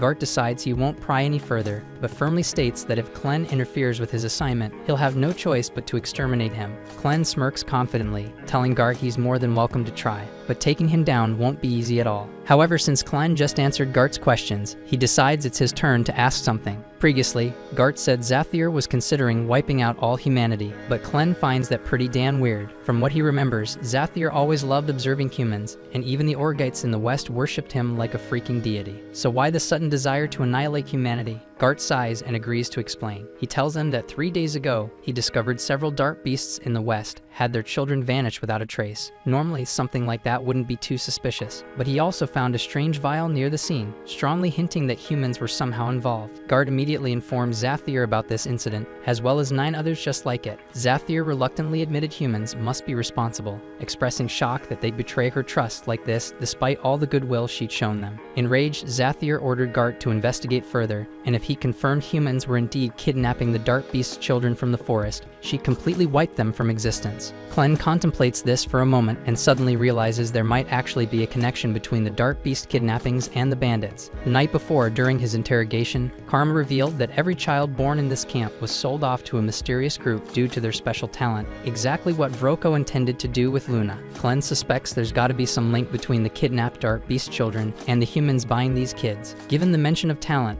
Clen strongly believes magic is involved somehow. The moment Alicia hears Clen mention magic, her expression darkens instantly, prompting Clen to ask if she knows anything. Alicia reluctantly admits magic isn't exactly her specialty, but kidnapping children for magical talent definitely sounds like something those bastard wizards would do. Wizards have completely changed warfare in human kingdoms over recent years. These days, battles are practically decided entirely by the wizards each side has, because a single wizard can wipe out dozens, sometimes even hundreds of soldiers with a freaking single spell. Sure, wizards can be countered by other wizards, so they're not invincible, but they're undeniably terrifying on the battlefield. The very first person to weaponize wizards in warfare was General Drull, the infamous dragon slayer, who just happens to be the same monster that killed Alicia's father when she was young, so of course Alicia held a bitter grudge against him ever since. Clen finds this revelation pretty interesting, but he's confused as hell why Alicia wasted all her time chasing him instead of hunting down the bastard who actually killed her dad, considering Clevatess never even harmed humans before they invaded his territory. So Alicia quietly replies that it was her dad's dying wish, so she had no choice but to set her own feelings aside and complete the assignment to invade Clevatess's domain. At the same time, in another part of the human kingdom, General Drull's massive army is marching steadily south, boasting 50,000 men under his command, determined to seize control of the ruins of Haydn for himself. What's left of the battered Haydn army desperately tries to stop him, but they barely scrape together 6,000 troops, and hardly any wizards at that, so it's painfully obvious they stand no chance. Mikil anxiously asks if reinforcements are close, but given the mess they're in, it'll be at least 3 days before any backup arrives, so they're completely on their own. Yet Commander Rhodey refuses to surrender without a fight. He quickly formulates formulates a risky but promising plan, telling Mikkel that if they can manage to reach the fortress at High Gate and seal it from within, they just might have a chance at holding off Drell's massive army, despite the overwhelming odds. Unfortunately, that strategy relies entirely on cooperation from the soldiers already inside the fortress, and even though Rhodey has urgently sent word explaining their situation, he hasn't heard anything back, so he assumes things inside the fortress must be chaotic as hell too. On top of that, they hadn't yet confirmed whether the rumors about Clevatess destroying Haydn were true, but seeing as Bolate dispatched General Drell to seize the territory, Rhodey grimly concludes that Haydn must have indeed lost, and he suspected that Drell's real objective is probably the legendary forge of Haydn itself, because without it,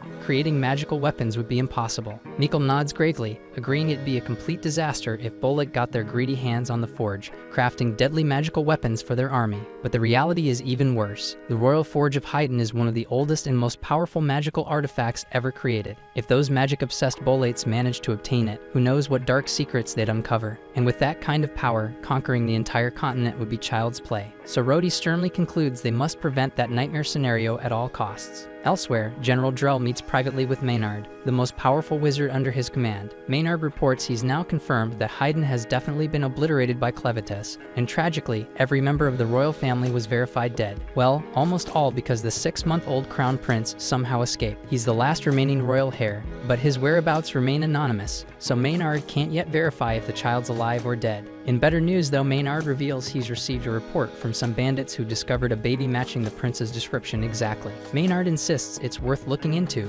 and Drell immediately grants him full authority, ordering him to use any means necessary to track down that baby and bring him back.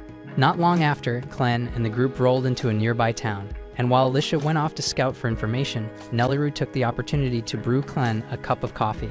Naturally, Clen had zero idea what coffee even was, so he asked about it, and as it turns out, Nelliru wasn't too familiar either. It was just one of those pricey drinks Vroko occasionally demanded from her, so she decided to grab some beans on their way out, figuring Clen might like it. Intrigued by the mysterious bean drink, Clen let it cool off, took a small sip, and to his surprise, it actually tasted really damn good.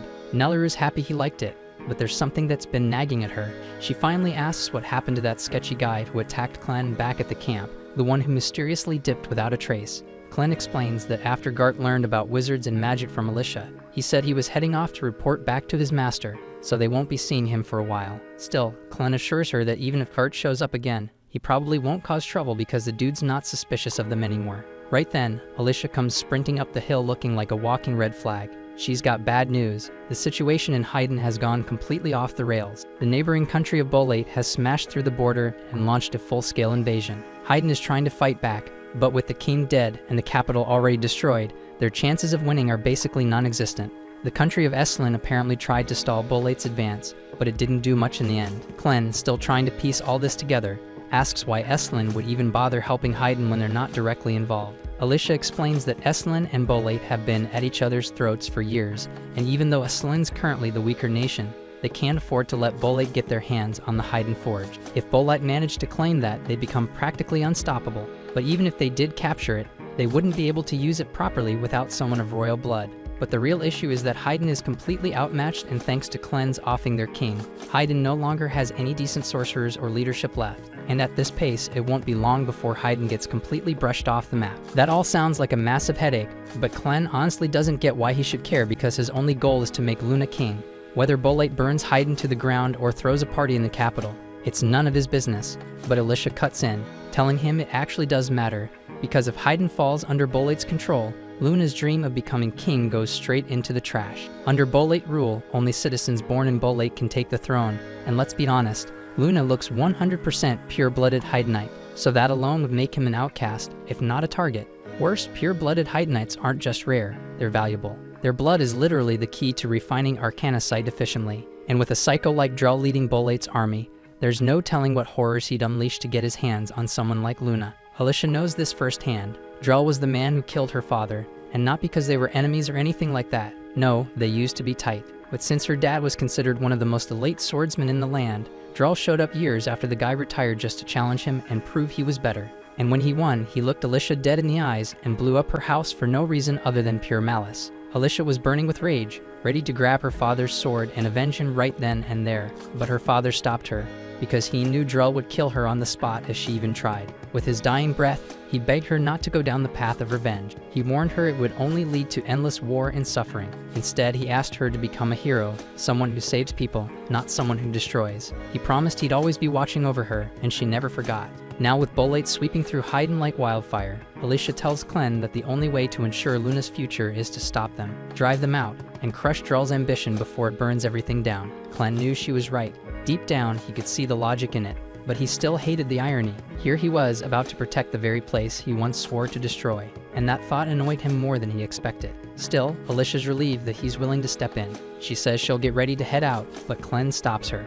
If he's going to take action, he can't risk people thinking he's just doing it because Alicia asked. He needs a solid reason to go head-to-head with Drell, and luckily, Drell's been abducting Dark Beast kids to turn them into war mages for his army. So that alone gives Clen the excuse he needs, and honestly, he's a bit hyped to see what these wizards are really capable of. He knows Alicia's probably dying to get back at Drell for murdering her father, but he reminds her that her dad's final wish was clear. He didn't want her to become a weapon of vengeance, he wanted her to be the kind of hero who saves lives. Alicia hasn't forgotten the vow she made, but after everything that's gone down, calling herself a hero feels like a bad joke. Right now, she's just going through the motions, stuck being a puppet to someone else's will. But even if that's true, Clen throws the question back at her, what does being a hero really mean? Maybe Alicia doesn't feel like one, but Clen's sure Nelleru sees her that way. After all, Alicia's the reason her life turned around. That hits Alicia a bit, and she knows he's right, so she decides to stay behind, and the moment Clen shifts into his other form, he bolts straight into the woods heading right for the Bolate army.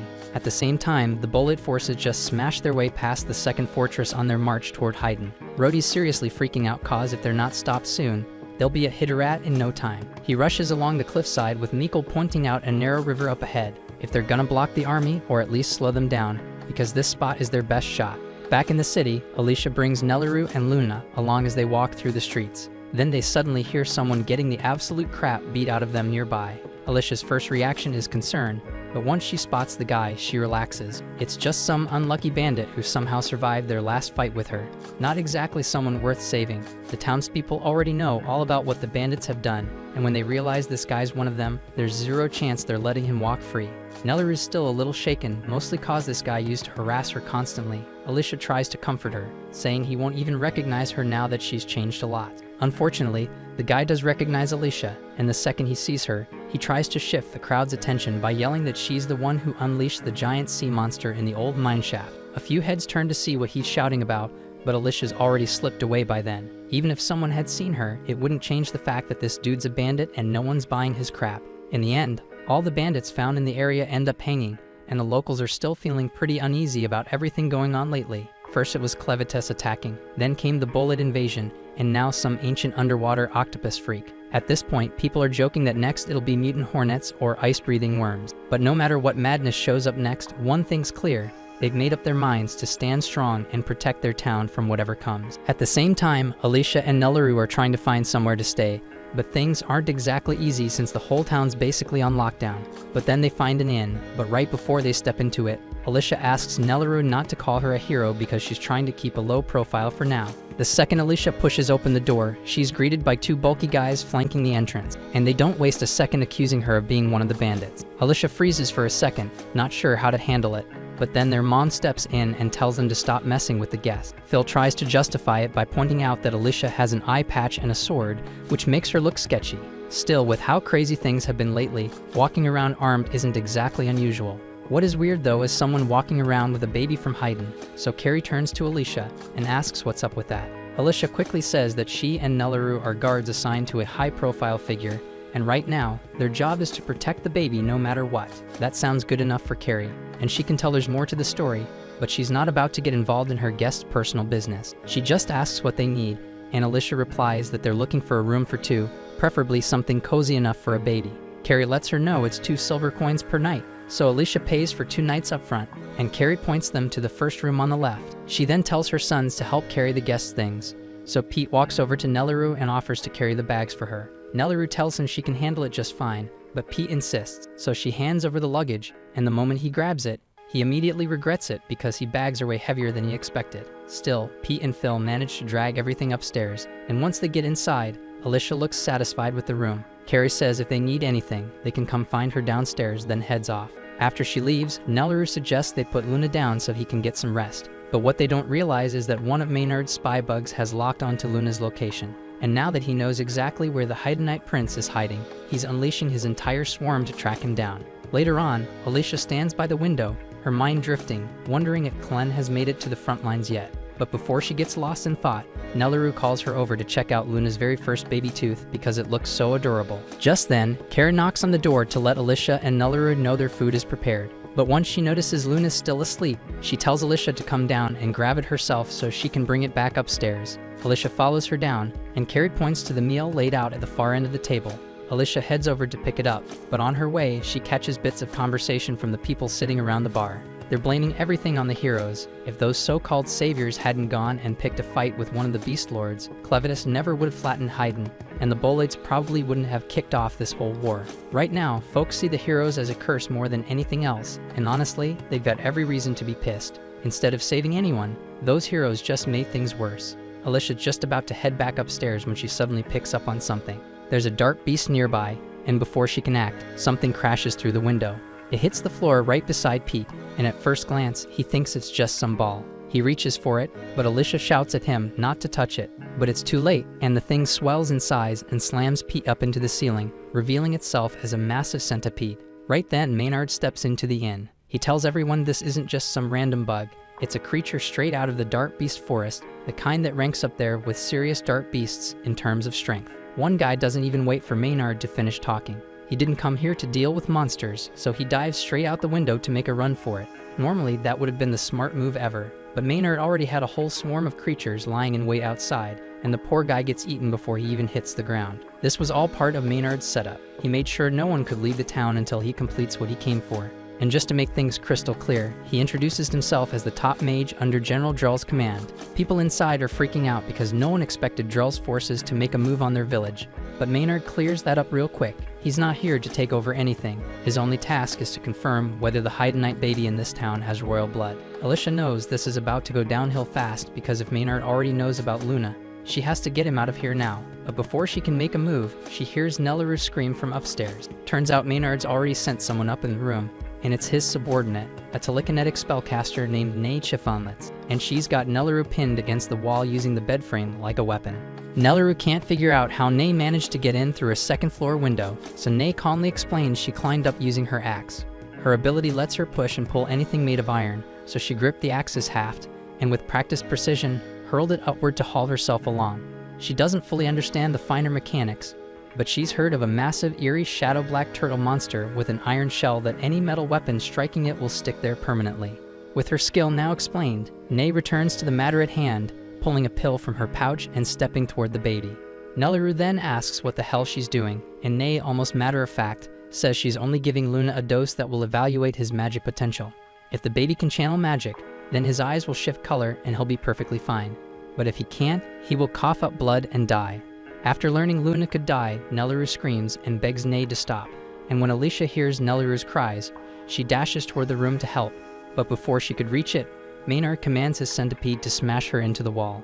He isn't sure who Alicia is, but he won't let her jeopardize the plan, so he's going to kill her, coldly resolved. Back inside the room, Nelleru is still straining to free herself so she can go help Luna, frustration rising, but Nay tells her she's wasting her time. The pressure Nay can muster with those bed frames is, in her words, strong enough to halt a charging bull. So with 2 frames, Nelleru would have to be stronger than 2 full-grown bulls to break free, and there's no way her small arms could manage that, or so Nay thinks. But to Nay's shock, Nelleru's little arms are somehow actually shifting the bed frames, and with one sharp, desperate shove, Nelleru knocks Nay unconscious. Maynard hears a heavy crash coming from the room, and he wonders, uneasily, what might have happened. But when he tries to order the centipede to investigate, he realizes, to his surprise, something is pinning it down. Alicia survived the centipede's strike and held its antenna tightly, which left the centipede completely disoriented. And now that it can't move properly, Alicia boots it to the floor and sprints to the room to check on Nelleru and Luna, heart pounding. Maynard is impressed because no typical person could handle a magical beast like that, and now that he has gotten a proper look at her, he recognizes who Alicia really is. Alicia shoulders into the bedroom, keyed up for a fight, only to find Nay lying unconscious on the floor, while Nelleru stands at her side holding Luna close. She also notices a wide, ragged hole torn through the wall, and asks whether Nay did it, but Nelleru, still rattled, says she was the one who caused it. She hadn't meant to. When she shoved the bed frame to break free, it smashed into Nay and punched straight through the wall with a brutal crack. Alicia can't make sense of how something like that could even happen, but there is no time to pick it apart because they need to leave immediately, right now. She snatches up her sword and tells Nelleru to stick close to her because they are going to jump out the window. And once they take the leap, Alicia's practiced blade work carves through the dense cloud of bugs in the air so they can start running. And by the time Nay regains consciousness, it is already too late for her to stop them. She would like to give chase, but the insects outside strike at anything, so if she steps out without Maynard's help, she would be killed on the spot. A short time later, Alicia and Nelleru make it beyond the city limits, and the swarm abruptly stops pursuing them because Maynard only told it to surround the city. If they are lucky, they might get through the forest before dawn, but things rarely stay that simple for long. They run into a second wall of insects deeper in the forest, and there are far more of them here, so Alicia will not be able to cut a path like before. Nelleru asks what they should do, and Alicia is not entirely sure, but for now, they need to find a place to hide nearby. Meanwhile, back at the inn, Nay comes downstairs again and plainly tells Maynard that the women got away. Maynard asks her if she at least managed to test the baby's magic aptitude, but she never had the chance because Nelleru knocked her out with a bed frame. Maynard concludes that they seriously underestimated the pair, but the whole ordeal has still let him confirm a few things he suspected. First, the blonde woman was the hero Alicia Glenfall, and he is certain of it because he was there when Drell killed her father. There is no way a hero would be traveling with an ordinary baby, so that basically confirms that Luna is the Haydnite prince they have been searching for, and he is practically trembling with eagerness at how fun it will be to torture a hero when he finally gets his hands on her. And Nay just stares at him, wondering why she has to spend time with a psycho like this. The moment Maynard finishes his wild laughter, he tells Nay they need to gather everyone and march them to the main square. Once everyone is outside, the town's leader asks Maynard why he dragged them out here, because if he thinks a handful of bugs will be enough to make them yield, he is in for a rude awakening. Maynard is impressed by how gutsy these people are, but he wants a few points made clear right now. First, he says he and the Bullet army wouldn't even be here if the King of Haydn hadn't made that foolish wager and attacked Clevatess. And now that the capital lies in ruins, it's possible Clevatess might return to seize the territory, so the Bullet forces are generously stepping in to shield them. It's basically a pretext to invade Haydn, but without the king and his magic weapon, there's almost nothing they can do to stop it. Besides, Maynard tells them there's a bigger enemy to handle in the meantime, because the blonde from earlier is one of the 13 heroes who sparked this whole mess, so if they want someone to vent at, they can start by chasing her down. At the same time, Drell's army is still marching to claim the fallen Haydn capital, and they're halfway across a shallow river when Drell suddenly halts, sensing eyes on him. He tells the stalker to step out immediately because there's no point hiding when the moon is so bright tonight. All at once, Rhodey bursts from the bushes and drives his spear into the water, freezing the whole river solid and locking the feet of all of Drell's soldiers. Then he commands his troops to push forward. Even though Drell's army outnumbers Rhodey's 10-1, Rhodey's troops came with ice cleats, so they can still move freely, while even Drell's enslaved dart beasts stumble and scrape for footing. Miko leads the soldiers into the clash and tells everyone to target Drell's wizards first so they can't free themselves. Drell knows the Frost Spear's capabilities, but even at full output, it shouldn't have been able to freeze the entire river in one sweep. He figures Rhodey must have placed a wizard farther upstream to chill the water just below freezing so the Frost Spear could finish the job, and he admits he's impressed by how tightly planned Rhodey's tactic was. Rhodey looks to have truly mastered the Frost Spear, and if he topples Drell here, this whole war could end, but Drell tells him it won't be that simple. Rhodey then surges at Drell with his spear, but Drell answers with a crushing backhanded cut that blasts Rhodey several feet backward. Rhodey stays locked in and fires an ice spell through the spear at Drell, yet Drell slips aside in time and springs off his path, leaving the water and the horse frozen where the strike landed. They close again and trade blows, and once more Drell finds himself grudgingly impressed by Rhodey's skill. A regalia might lend power, but it takes real strength to pull out its full potential like this. Even so, he says it still isn't enough to break the world's shackles. He then floods the field with power and has his sword call a dragon's claw into the air. Rhodey is stunned because regalia aren't supposed to manifest solid things, but the claw is absolutely real, and it swats him clear across the river. Mikhail and the rest of the soldiers see him in trouble, so they wheel around to support him. And at the same time, Drell explains that by fusing his blade with magic, he has turned it into something far beyond a normal sword. Right then, Drell notices some of Rhodey's men rushing toward him, so he pivots and erases them with the dragon claw, taking his own troops in the same sweep. Rhodey can't believe Drell would kill his soldiers so casually, but Drell says anyone weak enough to die to a blow like that doesn't deserve to see the world beyond their borders. Rhodey has no idea what Drell keeps going on about, since he's been talking about borders and shackles for a while. So Drell explains that his aim is to crush the legend of the heroes. That story is what drove people to challenge unbeatable enemies with methods that make victory nearly impossible. Things have stayed this way for thousands of years, and nobody has thought to question it.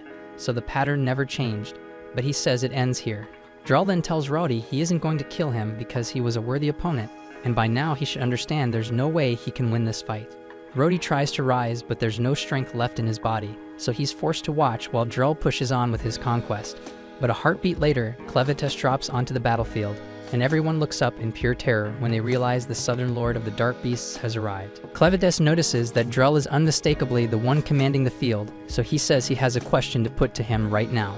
Children from both humans and dark beasts have been vanishing, and from what he has heard on the way, it ties to the magic Drell wields, so he wants to know if Drell truly stands behind it. Drell asks whether a beast lord should really travel this far just to pose a question, when he surely has weightier duties waiting elsewhere. Clevatess replies that this is part of a lord's charge, and if anyone profanes his lands or his people, the law requires that he kill them with his own claws in retribution. Drell asks what empowers Clevatess to declare the law of the land, but Clevatess, irritated by how much Drell talks, drives a brutal stab straight through his stomach. He adds that all of this could have been avoided if Drell had simply answered the damn question in a steady voice, yet even with a hole in his chest, Drell looks unfazed. He says he already knew Clevatess would come to kill him, and he knew there was no way he could win in a head-on fight, so he prepared in advance. A third eye opens on Drell's forehead as he prepares to invoke his ultimate spell, Dark Ichor Prison. This blindsides Clevatess, since he had no idea humans could use Dark Ichor, and in the next instant Drell's body detonates all at once, splashing him with hot blood. When the blast clears, the only things left are Drell's sword and a massive sphere of what used to be Drell surrounding Clevatess like a prison shell. However, if you thought Drell was deceased, you'd be mistaken, because before he blew himself up, he shifted his consciousness into the sword. So he no longer has a human body, and he exists entirely as the magic bound to that blade, with no flesh or heartbeat. He went to great lengths to sacrifice his body for this Dark Ichor prison, and he is certain that even someone as powerful as Clevatess would not break out of it easily, not anytime soon. Clevatess seems to have been rendered unconscious by the prison, so he remains unmoving inside, and Drell plans to leave him there until he eventually dies. Rhodey watches in astonishment and cold dread because he cannot believe that Drell truly managed to defeat Clevatess so quickly when the 13 heroes failed to do so. If he is capable of that, then Haydn stands no chance against his might, and Drell, more determined than ever to press his task, orders all his remaining soldiers to prepare to move without pause. At the same time, deep in the forest, Alicia and Nellaroo are still slipping through the trees trying to get away from Maynard when Alicia suddenly senses that something is wrong beneath the heavy branches. However, she has no idea what caused the strange feeling, an odd prickle at the back of her neck, and there is no way for her to contact Clevatess from here, so she tells Nellaroo they need to keep going. All the while, a knot of furious townsfolk whipped up by Maynard's orders fanned through the trees, slowly hunting them by torchlight. Soon after, the villagers corner Alicia and Nellaroo inside a rundown cabin. Out front, Phil leads the furious mob, waving torches high as they bellow for Alicia to come out, insisting they know she's hiding within, so there's no point in staying concealed. And inside, Alicia and Nellaroo crouch low in the shadows, unsure what their next move should be. Phil keeps bellowing, pinning every misfortune that hit their town on her. Speaking for the lot of them, he declares they'd always despised the so-called heroes, since heroes never really do real work. All they ever do is put down a dark beast once in a while, and people act like it's some miracle. Nellaroo tries to buoy Alicia, pointing out she's different because she saved both her and Luna's lives. But Alicia only tells her to move away from the window, stressing the top priority right now is keeping her and Luna out of harm's way. Alicia admits she half expected something like this, especially after they couldn't get out of town. What she didn't see coming was the townsfolk tracking them down this fast. She thinks about running, since Maynard still hasn't caught up yet, but realizes it won't help, because there's no damn place left to hide. Phil runs out of patience and lifts his firebrand, ready to pitch it at the shack. Before he can follow through, his brother grabs his arm because their mother and father have just arrived, both of them furious. Their father Mark lays into them, reminding them their forefathers built this water wheel over 200 years ago, and he won't let them burn it. Phil snaps back, but Mark cuffs him on the head and tells him to shut up, saying he shouldn't swallow whatever two outsiders told him. Mark adds that he doesn't trust Maynard or Nay either, which is why he has two strong men watching them to make sure they don't cause a problem. He shoulders past Phil and tells him to step aside and let him handle it. He goes to the doorway of the shack and calls to Alicia, saying he only has a question, and vows nobody within will be touched until the talk is finished. He wants to speak with her alone, so he asks her to come out. Alicia sees she has no choice, tells Nelleru to stay in and look after Luna, then walks outside. The initial detail Mark observes is that she's missing her regalia blade. He presumes she might have pawned it for fast money, yet Alicia clarifies she actually misplaced it during her clash with Clevatess. On hearing that, Mark jabs at her dignity, noting that she faced Clevatess and was beaten. Alicia exhales and acknowledges that Clevatess utterly overpowered them. She says she'd get it if everyone resented her for a failure like this, and as she starts to apologize, Mark cuts her off. He tells her that isn't the issue. Still, if she had hawked her regalia and bolted, he absolutely would have taken her life. But because she already stood and fell in battle, he had nothing to reproach. Phil and the rest were stunned at the choice their father delivered, and Alicia, in contrast, was struck dumb when she realized they didn't despise her in the end. Afterward, Mark proceeded to tell Alicia that before the monarch passed, he had sent her off because it was part of their custom. Then, fixing her with a grave look, Mark asked whether keeping that custom alive was still honestly justified, given the steep cost they had all borne. When the next sovereign is selected, should the people truly back him or not? Mark reminded Alicia that her band of champions was the only group in a millennium to reach the Lord of Dark Beasts. He figured she must have glimpsed what lies past Luna Mountain, so he pressed her again on whether it was worth the price. Alicia cast her mind back to her clash with Clevatess. She recalled that after her limbs were cut away and she was flung skyward, she caught a fleeting look at the world's brink. To her shock, there was no border at all. The line of the earth ran on without limit. So answering Mark, she set her face and stated solidly that it was damn well worthwhile. She conceded she wasn't certain she had the standing to say so after screwing up like this, but she explained that people won't grasp some truths while their realm stays cramped. Certain things can only be won by daring to jump. She said she learned that from Clen, who was cocky and treated her like a rag. Yet despite that, she felt thankful to him. Without meeting him, her world would have stopped without ever growing. Emotion surged through Alicia as she cried out, asserting that widening the realm for the sake of the valiant champions who perished trying had purpose, and she would not permit anyone to claim the opposite. Mark and the rest looked genuinely moved by the fire in Alicia's voice. Mark went on to say the old king did manage one thing right, and that was picking his heroes. He told Alicia she could go, promising he'd rein in the hot-headed kids lingering in back.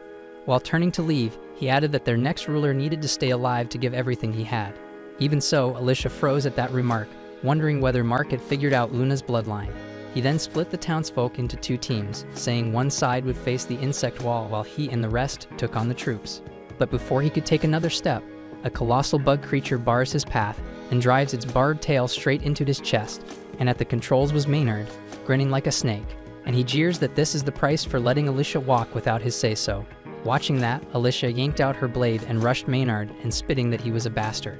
Maynard just smirked, saying she shouldn't be shocked because Mark earned it for spoiling his fun. When Alicia demanded to know what he meant by that twisted sport, Maynard said he meant the pastime where he'd watch the people of Hyde and butcher Alicia. That line set her off, so she fired off Rising Dragon and cleaved the huge insect in one blow. Maynard hopped clear with the same smug smile, asking why she couldn't have given him a heads up first. Right then, Alicia yelled to the townspeople, pushing them to get inside fast because a swarm was closing in. Right on cue, a black cloud of bugs came sweeping in. Luckily, every last one of them, Mark included despite his wound, made it to cover in time. But as the door swung shut, Nelleru looked through the window and spotted Alicia still out there. Burning every bit of strength, she had to hold the bugs back by herself. Luckily, she tore through the first wave, and even Maynard had to be impressed. Yet he said this was exactly what he figured from a hero like her, standing solo and swinging no matter the chances. And the only question left was how long she could keep that up. At once, Alicia crumpled onto the dirt in agony, and right then, Maynard offhandedly noted he had neglected to mention a detail. The insects had been venomous the entire time. He explained that if the large ones pull your focus, the tiny ones dose you before you even realize. Maynard added he could not direct every critter around, from bees overhead to ants underfoot, but the most fearsome of the lot was a special spider breed whose toxin can break human blood down at its core.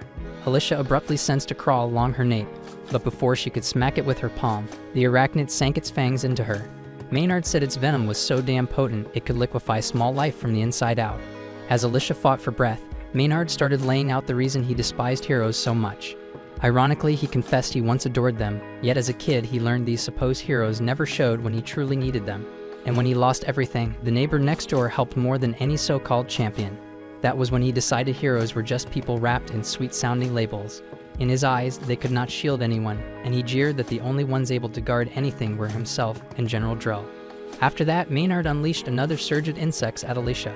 While she beat them back, she grasped it would only deteriorate because Maynard's toxins even countered dark ichor. As she kept going, she suddenly glanced down and saw Clevatess sitting placidly within her chest. He offered little, only reminding her to wrap this up here because a larger task still awaited. Alicia swiftly tucked him beneath her dress so Maynard would not notice. At the same time, inside the cabin, a few insects had begun slipping through, and the townspeople did their best to swat them before they could cause harm. Carrie told her sons to pack the gaps in the walls so no more could come in. She then reminded everyone that keeping Luna safe was the top priority, since he stood for Hayden's future. She said all they could do now was trust Alicia to hold the swarm outside while they guarded Luna inside. Everyone agreed, saying they had all the gear they needed, and with that they started boarding the cabin with timber planks. At that moment, Alicia stood firm while Maynard strutted and kept running his mouth without end.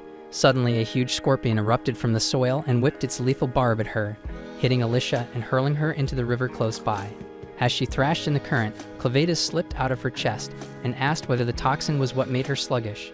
Alicia confessed her pace lagged not just from the venom, but because her injuries would not close. Clevatess clarified that Maynard's venom interfered with dark ichor. It lacked the force to erase it outright, yet it stalled her regeneration until the taint faded, which meant her immortality was on pause. Up on the bank, Maynard stood steady and sure of himself. He jeered at Alicia for staying submerged, assuming she was too scared to come up. In the cabin at that same moment, the townsfolk wrapped up their fixes, stuffing the final gaps in the boards when a sickening noise came from overhead.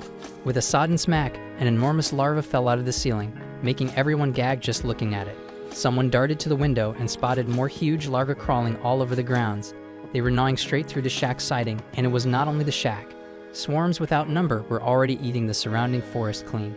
Back near the square, people heard heavy crashes rolling in from the path Maynard took. Alarmed, they rounded on Nay and demanded to know why she had not gone along. Nay answered straight, saying she stayed back because she did not want to die. She explained she would not step in Maynard's way since once he gets serious, he keeps going until nothing remains. After all, he commands every insect and is the fiercest mage in the bolate ranks. Out in the deep woods, Maynard kept baiting Alicia while she stayed in the water. He said the oversized larvae around him were rare creatures that hatch only once a century. When they come out, they chew down everything they can reach. This breed exists only on one island far to the east. Every 100 years, these grubs strip a forest to nothing, leaving it bare ground. Yet the creatures are crafty. They never eat the seeds. Instead, they lie sleeping in their eggs until those seeds grow into a fresh, thriving forest. With a cocky grin, Maynard pressed a finger to the mana gem set in his chest and bragged that his sorcery could fast-forward that natural rhythm. With power like that, he figured the shelter where the townsfolk huddled would not survive even 60 seconds. Alicia's temper snapped at his taunt. She blasted up from the stream, but as she lifted into the air, her eyes blew wide in shock. Maynard had been secretly raising extra bugs in silken pods, and at that instant those pods split open. The fresh brood poured at her with lethal intent. Alicia whipped her blade and hacked through the pack, but each cut shook loose a glittering powder from their wings that carried a different toxin. Her stamina bled away by the second, while Maynard drank in her suffering. With a single order, he sixed the colossal scorpion to smash her into the dirt, after which a tidal mass of bugs smothered her under their bodies. And that sick sight sent a freaking chill ripping through my whole damn body. Right when Alicia teetered on the edge of giving up, Clevatess stepped in. A blaze of scarlet flared under the heap, and out of it her regalia blade rose, carving straight through the mound of bugs. Maynard's eyes went saucer-wide in shock. He clocked the relic at once and barked to know where she had stashed it. Clevatess, cool as ice, told Alicia that most life on this world is water, and bugs are no exception. All she had to do was handle a swarm like she would a sphere of water.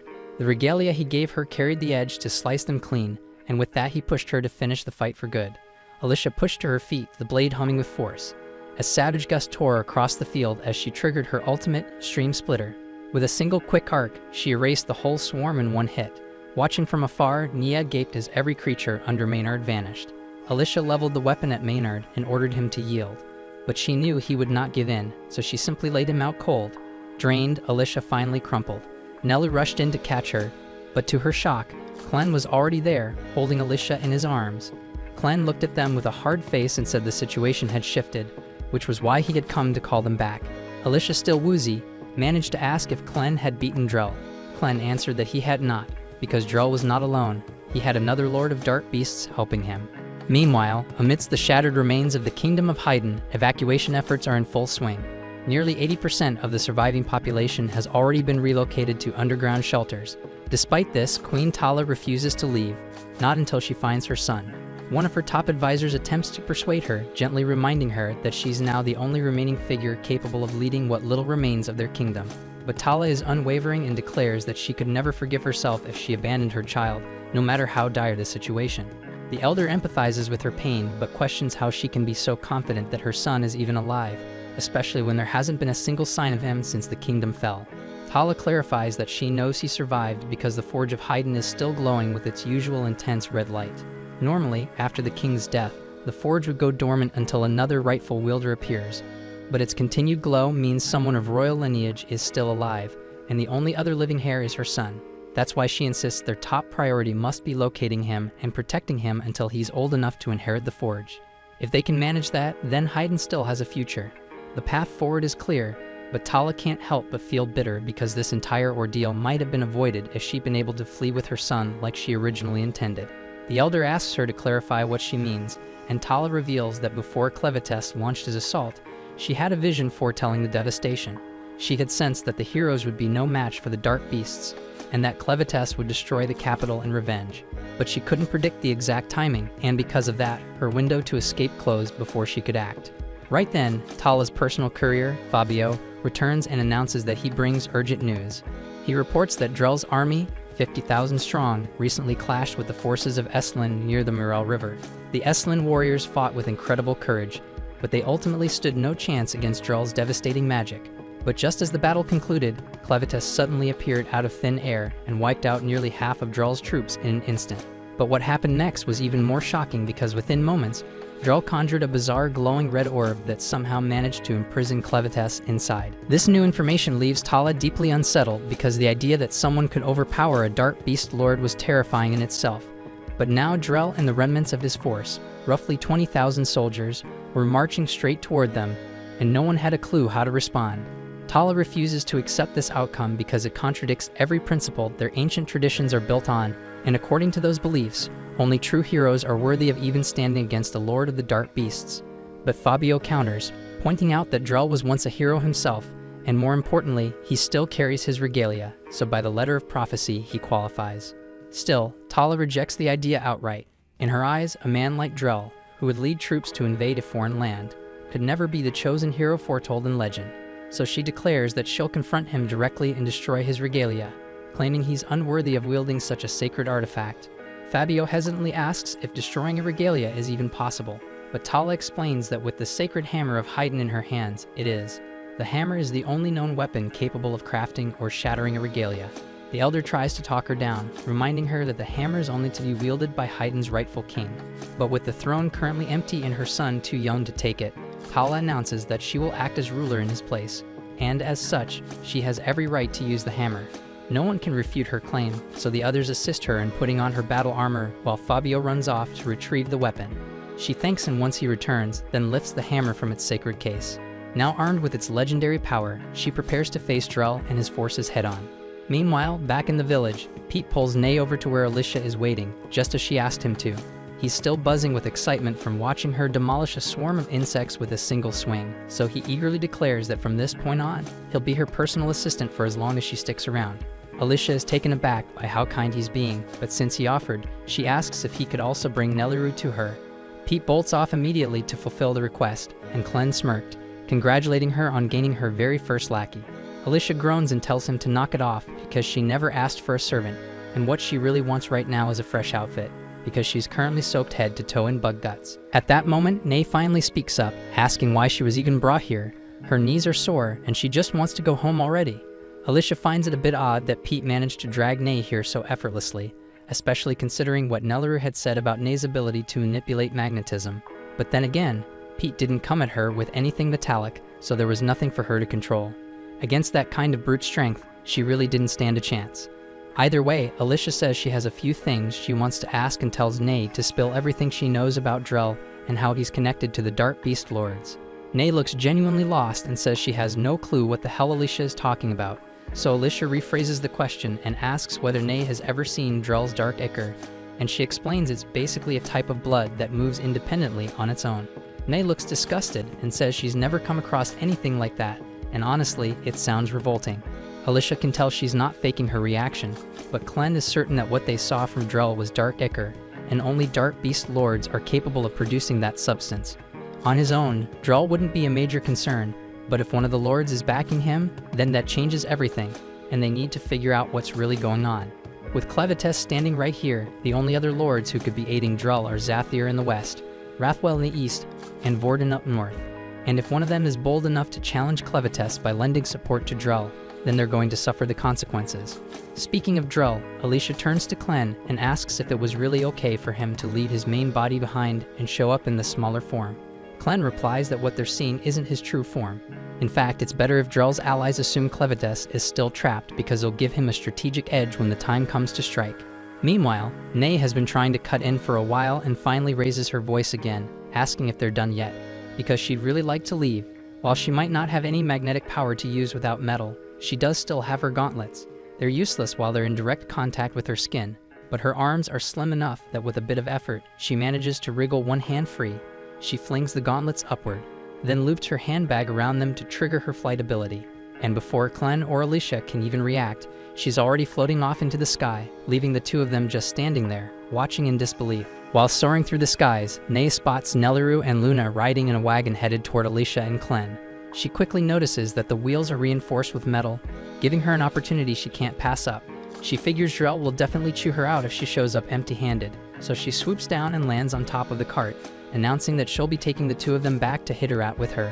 Using her gauntlets, she knocks the twin brothers unconscious and effortlessly lifts the entire vehicle into the air, snatching both Nelliru and Luna mid-transit. But just as she thinks she's successfully pulled it off, she suddenly notices something strange. Clen is casually seated right beside her. He glances over and tells her to speed things up. They're on a tight schedule and can't waste a second. That's when Alicia leans in, pressing her blade against Ney's neck, calmly explaining that this whole cart setup was a trap from the start. The plan all along was to corner Ney and force her to fly them to Hitterat, so this turn of events works out perfectly for them.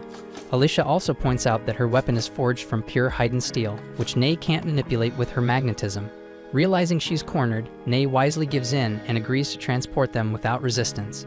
Back on the ground, the two brothers wake up and are relieved to see that Alicia and Clen managed to board the cart safely. They wave them off enthusiastically, shouting that Alicia is always welcome to return anytime. The townsfolk follow suit, calling out their farewells as the cart glides overhead. Alicia feels proud knowing she left a good impression. It gives her the sense that maybe, just maybe, she's starting to feel like a real hero. Clen ribs her again, making fun of the overly satisfied look on her face. Alicia fires back, saying she's earned at least a little pride after helping save the town. But Clen reminds her she only pulled it off because of his assistance. Nelliru, still trying to piece everything together, says that regardless of how it happened, Alicia's actions were undeniably heroic. She also confesses that she was stunned to learn Luna was actually the Prince of Haydn. She awkwardly asks if it's really okay for someone like her to be holding royalty in her arms, since commoners usually aren't even allowed to touch someone of noble blood. But Clen brushes it off, calling that rule ridiculous. He explains that Nelliru has played a vital role in keeping Luna alive, and on top of that, her strength now surpasses that of most regular humans by a wide margin. So if anyone ever tries to belittle her again, she should feel free to flatten them. Alicia immediately jumps in to clarify that Nelliru absolutely should not be going around flattening people. But Clen shrugs and says that's always been his go-to method for dealing with haters, so as far as he's concerned, there's no issue. Before long, the group reaches the mountain range, and just beyond it lies the capital city of Hitterat. Clen turns to Alicia and asks if she's truly prepared for battle, and he warns her that he can't risk being seen, so he won't be able to step in and fight alongside her. On top of that, he can't allow Drell to discover the presence of dark ichor in her system, meaning her ability to heal herself will be severely restricted. Even so, Alicia insists that she's more than ready to face him and settle the score for her father's sake. Ney then guides the flying cart over the mountains, and the moment Hitterat comes into view, it's clear the city is already under siege, so Drell has to be close. Alicia scans the skyline and spots him standing atop one of the castle's towering walls. Without hesitation, she seizes Ney's arm and forces her to steer the cart directly toward him. Up on the castle walls, Princess Tala and a squad of enchanted blade-wielding knights gather to confront Drell head-on. Tala rallies her soldiers, assuring them that their weapons are nearly on par with the power of Drell's regalia. If anyone stands a chance, it's them. But judging by the look of things, you can already guess these guys are about to become battlefield decorations in no time. They charge in and attempt to flank Drell, launching their coordinated assault. But Drell doesn't flinch. Instead, he simply mutters that they're annoying. At that moment, the knights realize they're doomed. But bound by duty and loyalty to Haydn, they press forward into certain death, hoping to buy enough time for the archers to get a clean shot. The archers take aim with perfect positioning, but they still manage to botch the attack, because in the blink of an eye, Drell morphs his body into the shape of a blade and vanishes from view. Tala and the knights froze in disbelief, questioning their sanity. Did he just transform into a sword mid-fight? And if so, what the hell does that even mean? But with no time to figure it out, the shield bearers moved in to form a protective barrier, but they're instantly blown back by a massive force. And within moments, Drell is already clutching Tala by the throat. He praises her effort in defending Haydn, but coldly tells her that she'll never wear the crown. Tala knows he's right because she doesn't possess royal blood, and only someone born of the king's bloodline is eligible to inherit the throne. And if every direct heir were to perish, then the right would pass to the closest relative by default. But Drell declares that he intends to end that tradition once and for all.